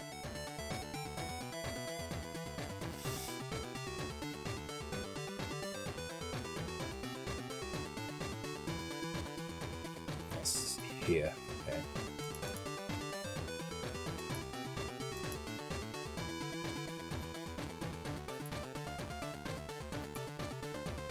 Okay, cool. It has got there. Okay. So C is 1, and our map data is... Where the hell is our map data, actually? That's a good point. ROM bank 2, so this is where our screens are. So our screens start at 4000, they are perfectly aligned to 80, so we would expect the end result here to be 4080. So let's see what actually comes out the other end. So wait for V blank, so I'm not going to do that, so I'm going to put that here. Okay, cool. LCD control, yes. So this is the bit that we're interested in. So loading DE, so DE becomes 0100, which is correct. Now we're going to roll this to the left.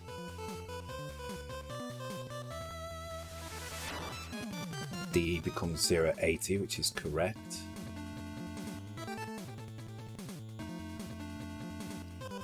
Oh, why is it adding 80 there?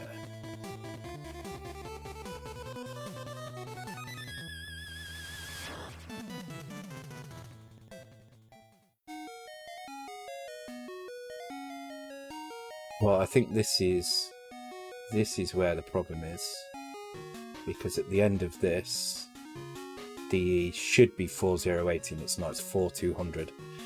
So there's a problem here with our calculation.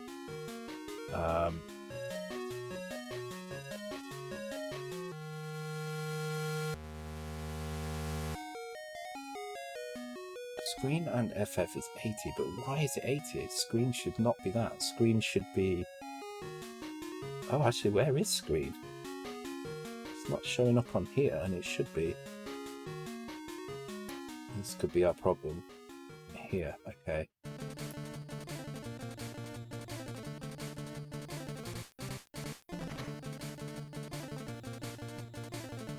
Oh, it's organized things in a really weird way. Our screens are in a very odd order.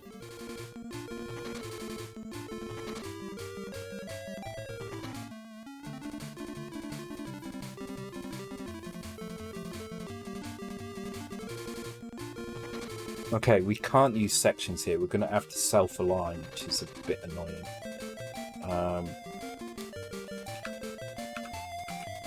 So I'm just going to call this screens instead. I'm going to delete these. I'm going to put these back in. And then I'm going to use that stupid command here to add 40 in, which is going to be 2, 8. And hopefully I can just add it with zeros. I can't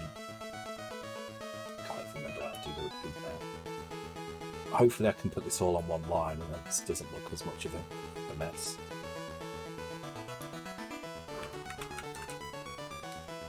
So the assembler is trying to be smart and it's trying to kind of organize things how it sees fit. And it's just not playing well with what we're trying to do. So So I'm going to look at this again. So screen bank 2 down here, ROM bank 2 down here. See how screen is 4180 here? This is the problem. We're adding this address basically to our screen address. And because our screen address was 080, screen 1, we were getting a screen that actually wasn't even on the screen. It wasn't even in memory, so we were just getting some random part of memory, which is why it looks the way it did. So let's close all this. Let's have a look at the memory banks again. Okay, so it's done exactly the same thing. So actually, I think there's an error with our... Yes, the repeat doesn't work like that. Okay. Can I put semicolons in? No, of course I can't. Oh, so I've actually got to put this on a line like that. That's so frustrating. Just give me a fill command, for God's sake. I might have to look at macros for this at some point, because if there's macros, I can just make a macro that does this. In fact, let's have a look. Let's see if there is one. There's got to be a way of doing macros. Okay, language description, command line. Language description is probably what we want. Expressions, string expressions, character maps, no. Sections, no. Code, no. Symbols, macro.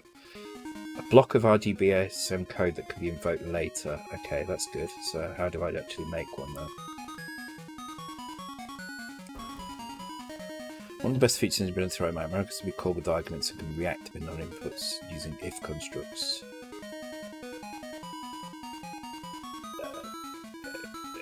Okay.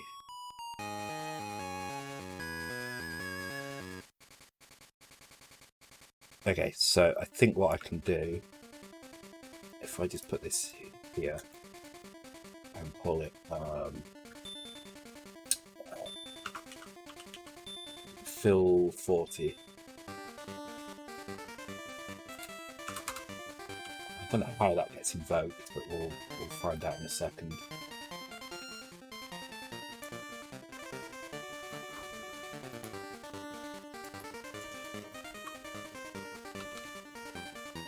Like that, maybe.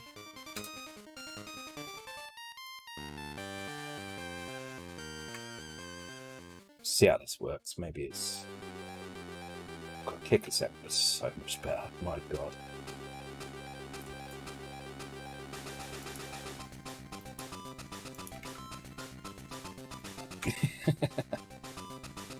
Well, that's kind of half worked.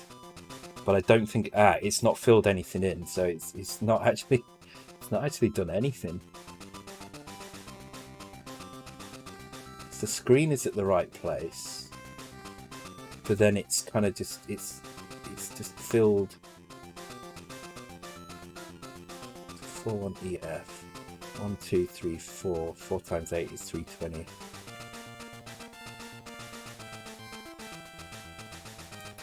Oh, because this is not fill 40, it should be fill 44.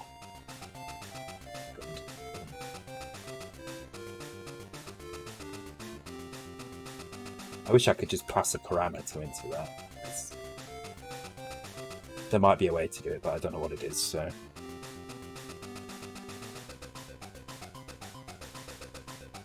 Boom, there we go. Okay, right, so macros are going to make life a little bit easier.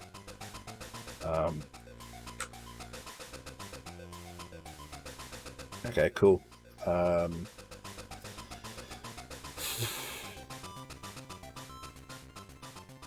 There's got to be a way of passing parameters. It's a bit frustrating that you can't.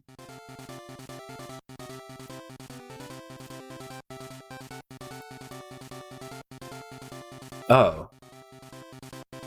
Oh, you are kidding me. There is a fill command.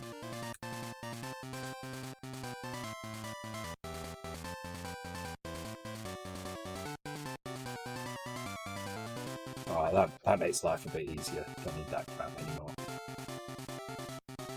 So that should produce the same effect. It does. Okay, and just make sure that that has actually compiled and I'm not just getting false positives from that. Yep, that's fine. Okay, cool. Right.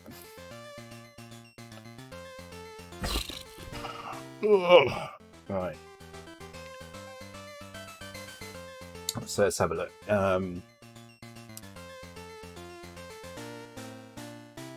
So let's start by doing the left and right stuff here. So this is animations. This is where we're actually doing the player. Do we actually move the player here, or do we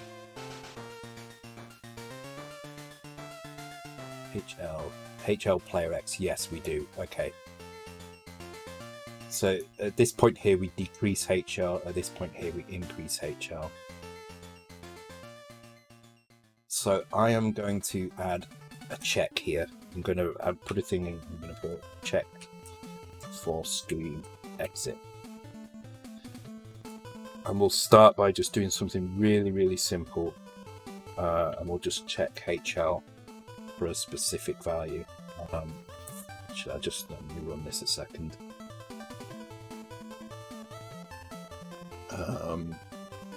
Player X, where's Player X? Player X is Z80, so let me have a look.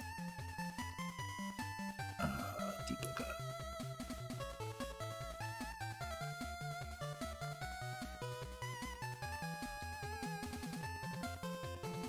Z80 is this one here. Okay, right, so if I run, I should be able to see that change as I move. Yep, okay. So you would want to move off screen as soon as you kind of get to less than kind of 5, I guess. Okay, so let's do that. Let's check. If it's less than 5, we'll move off screen. So the question is, I should have kept that open. The question is, where do we actually move to? So we move to, let's make a note of these values. Where's my, so the screen goes from 5 all the way over to 9B. So they're going to be our bounds that we're going to check.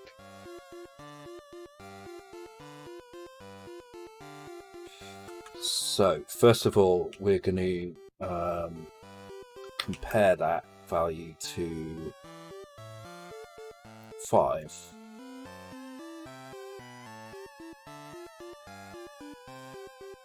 Oh god, I suck at doing the less than and more than checks. Okay, if it's less,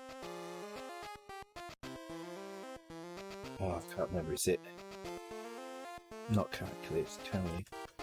No. Can we set? There we go.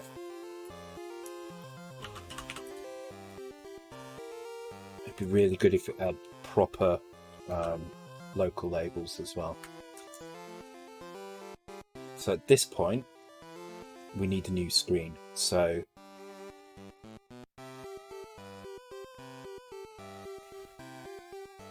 I'm going to do this by, first of all, setting the player value in HL. Hopefully HL gets stored back in player X somewhere.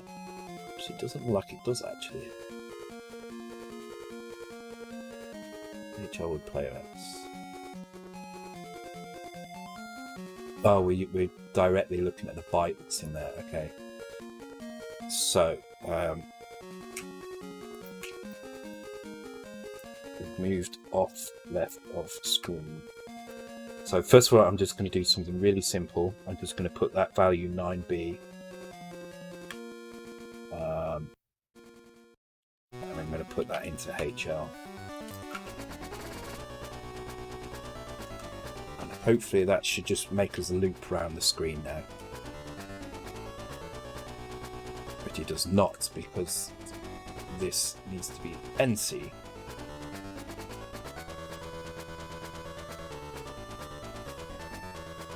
No.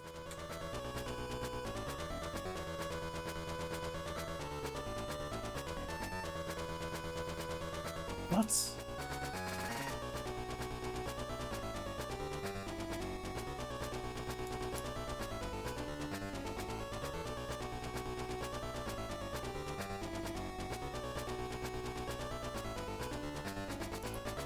Okay, what's actually going on? What is actually happening? Because it does seem to be doing something.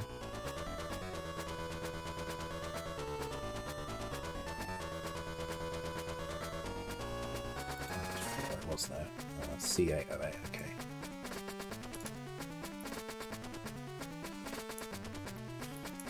This debugger is tedious as well. Okay, 34. Okay, so let's...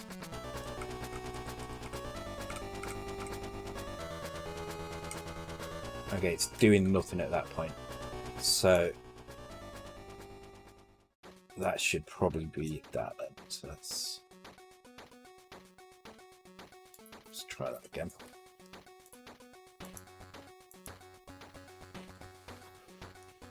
Let's just check we're not getting any errors in here. No, okay.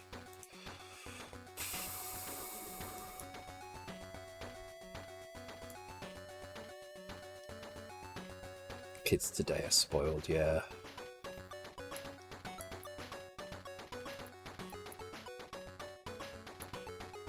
I think this is kind of why I don't want to use C. I don't see with the Mega 65. I think it's kind of, we get enough kind of oh did that actually, I think something actually worked there. Oh, but when I go that way, it always puts, oh, okay.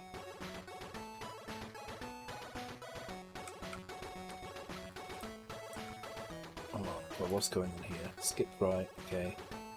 Ah, okay, it's because we're skipping to buttons probably at the top here somewhere. No, okay.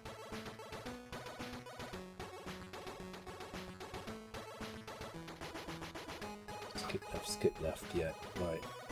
Ah, jumping non-zero to buttons.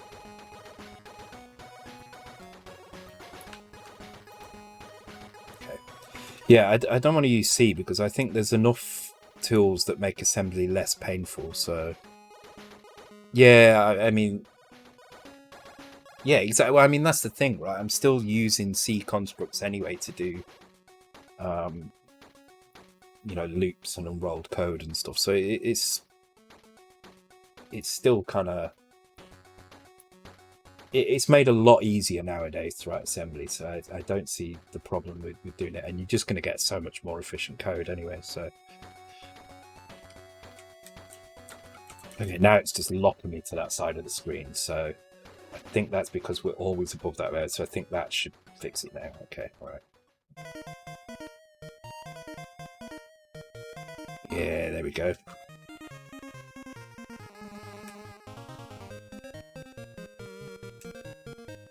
So we need to do it the other way as well, which it's not doing. So there will be a call to a routine here, and then we will jump to skip. Actually, we'll do check exit.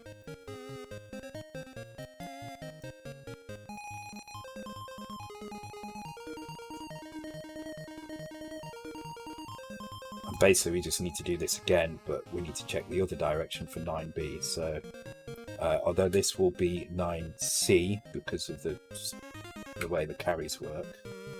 Actually, sorry, this will be 5. Yeah, this will be 9B, 9C. So.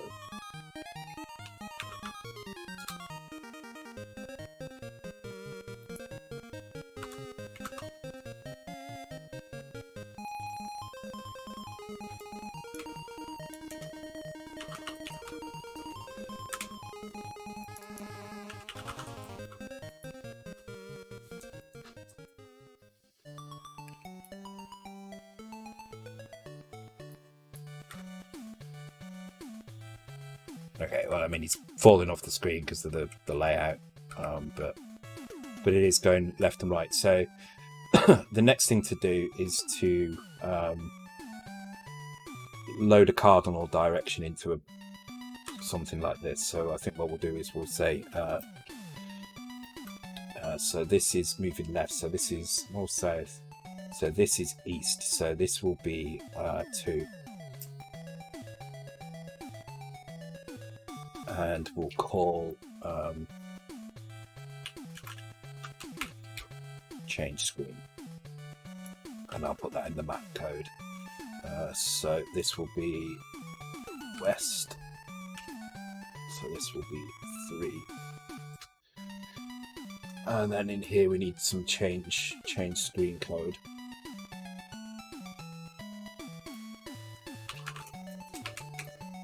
Now for now I'm just going to return from it, because what I do want to do is in here.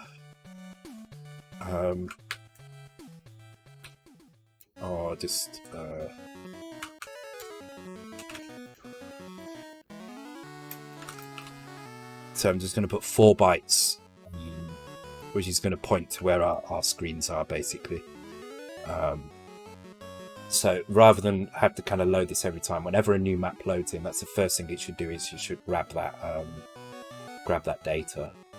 So before we copy, at this point here, I think we should be pointing at that map data. So I need to do a check. So here's where our data is here. So we need to, in the map routine when it draws, which is one hell of a routine, but we need to find it anyway. So map draw, which is here, the outer loop. If I just put a label, I want to check. So if I do a check here, just call it now. Save. Just so I can see it in the compile list when I do this. It's a bit easier. Which is really weird that it kind of puts code where it wants to put it. You can't rely on it always being in the same place. You have to check every time.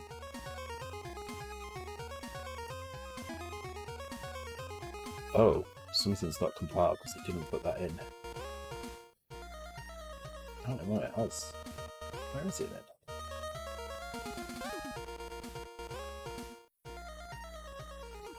Do I need to indent it? Is it that stupid? Wouldn't surprise me. Scroll the TRS-80 screen. So the code scroll. I'd love to do some TRS-80 stuff actually. See, it was the machine everybody used for. Well, it was like the PC, wasn't it? I guess it was the. What is this? It's not showing up at all. Why is that label not showing up?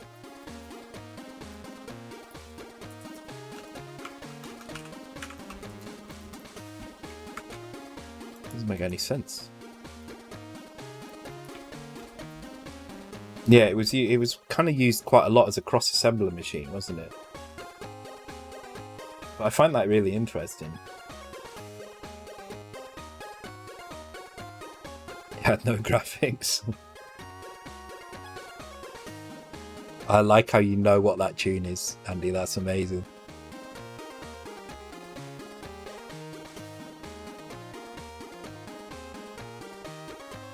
Okay, for some reason it's not showing that label. I couldn't tell you why, but we do have this location here, 710 is close enough. We can find it from that. So it's kind of strange how it's not showing that though.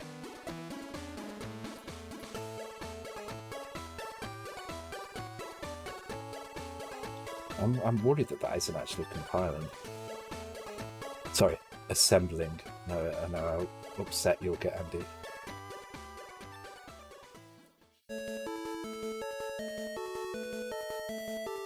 Oh, I remember this.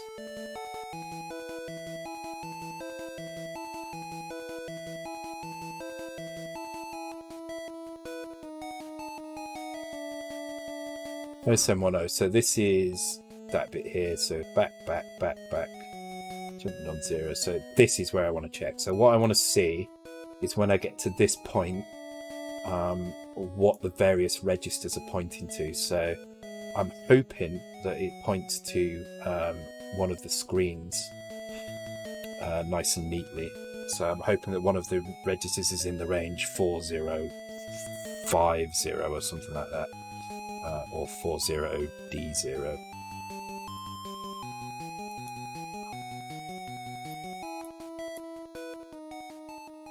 D0, so DE definitely has it. So DE now, oops, let's do that in capitals instead. DE now points to end of map data.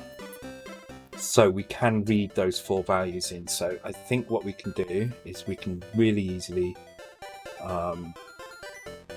is there even any point in doing this in a loop? Maybe I just grab them individually. So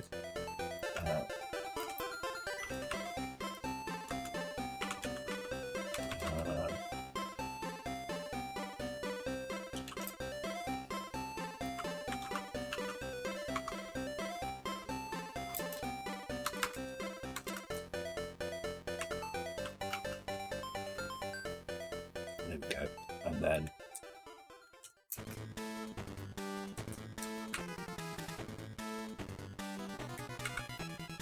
it really doesn't matter how slow this code is. This is only going to be shown when so I've got a message. Let's check what that's from. Okay, let's do anything about that. It doesn't really matter how slow this code is because it only runs once when the map loads.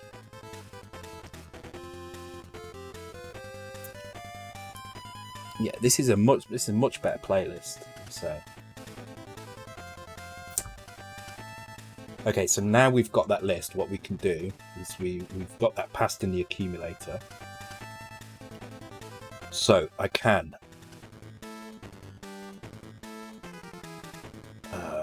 think about how to do this. So if the accumulator now contains 0, 1, 2, or 3, so I need to add to the accumulator the address of that, but the lower part of it, so that bit like that.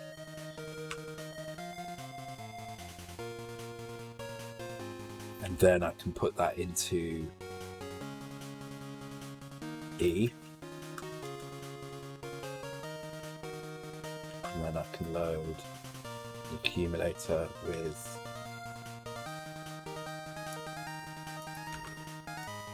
the upper byte and add 0 to it, and then load that into here. Then load the accumulator with the contents of DE, then load C with the contents of A. Then I can call map draw. That'll get me a new screen.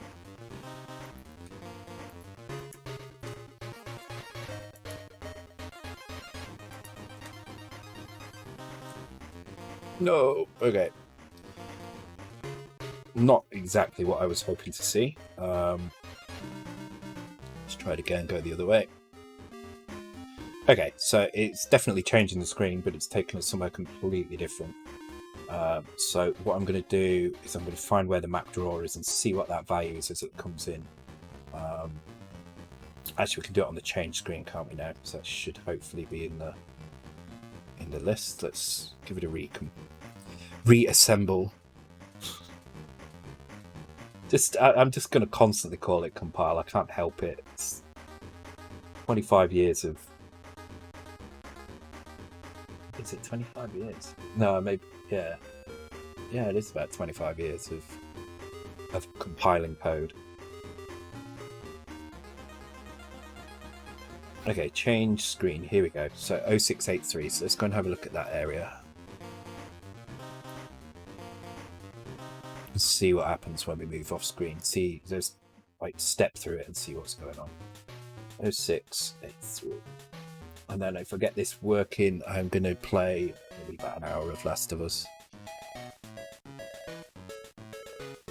before we go and raid somebody. I don't know who's around. Is Chiss still going? He is still going. If he's still on when we're finished, we'll go and raid him. Okay, 0683. So this is this piece here. So what I'm hoping to see is that we actually load the correct value from here. So I also want to check that those values are correct in there. So I'm going to go and check that, which is Z81A. So it might be that we're just copying the wrong data in, so let's check that first.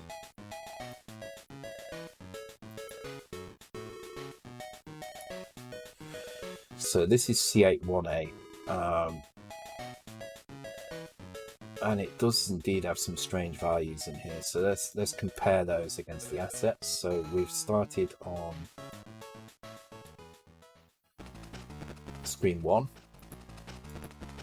Screen 1 says -1, -1, 2, 0. Should be the values that we get in there. And that's... Wait, what? If I picked a different... Yeah. Oh my god. It's a bit confusing there. Okay, this one. So I'm confused now if that's even the right place. I'll just bloody run it again. Start by checking that debugger C818, see if that's right.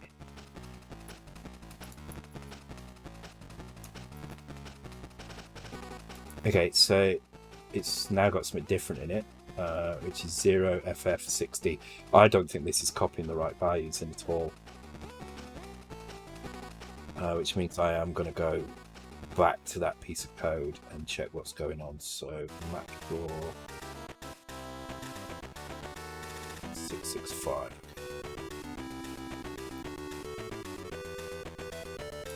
Should also probably check that these values are correct in memory as well. I'll get the code in the right place first, and then I'll go and check those in memory. 665. 665 is here.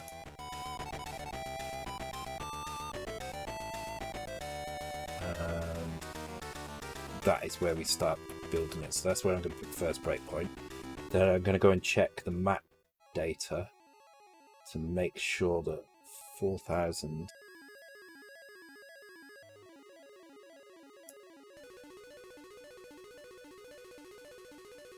Okay, so this is our map data, and we're on the second screen. So this is the data we should be looking at, and that is indeed -1, -1, 2, 0.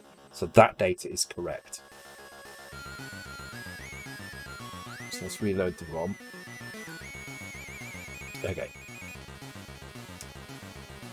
So D is 4020, 40D0, so that should be this right here. So we should get FF put into that, which we do. And then C818 should become that. Okay.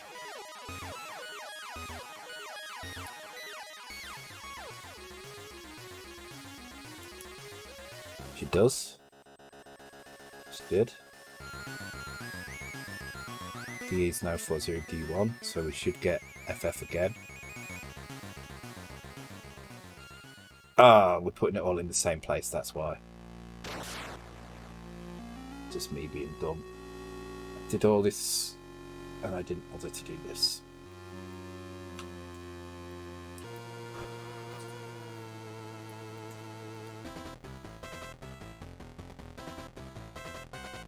Looks for unsub button. Okay, hopefully. Okay, I don't think that was the right screen, but something happened.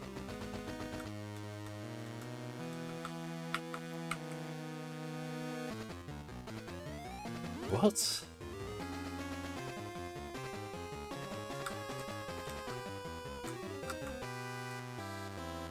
Okay, so okay.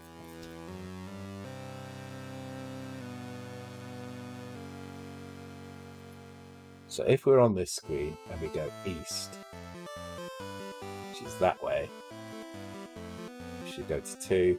If that way, it should go to 0, which is correct.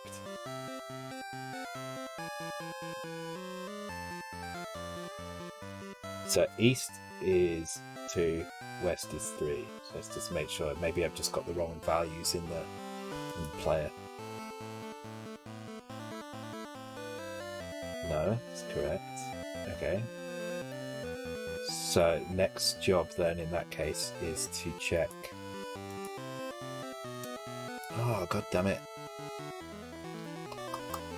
I guess the next thing to check would be, let's get rid of that, don't need that anymore.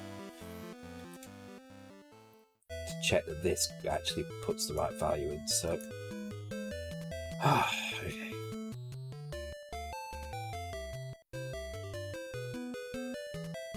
Tetris.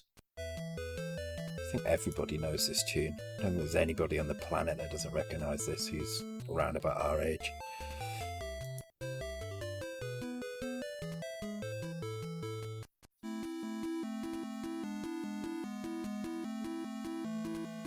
It's one of those tunes you've probably heard thousands of times. Especially if you played the game easily thousands of times. Okay, so let's see what happens when we move from this screen to this screen. So this is screen 1. We should expect screen 2 when we come off this side. So what are we getting in the accumulator? Okay, so the accumulator is saying 3, which means we need to go north, south, east, west. So that's correct. This is... oh no, this is east. Well, that's half the problem, right? I've got them the wrong way bloody round, haven't I? I've got my east and west mixed up. Dumbass is what I am. If you move off the right of the screen, you're moving east. And if you move off the left of the screen, you're moving west.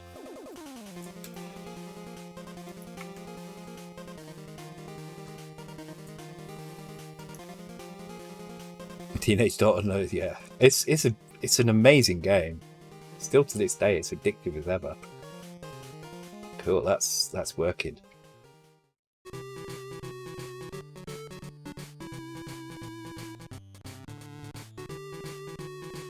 Oh, we can stand on the ladder, that's good.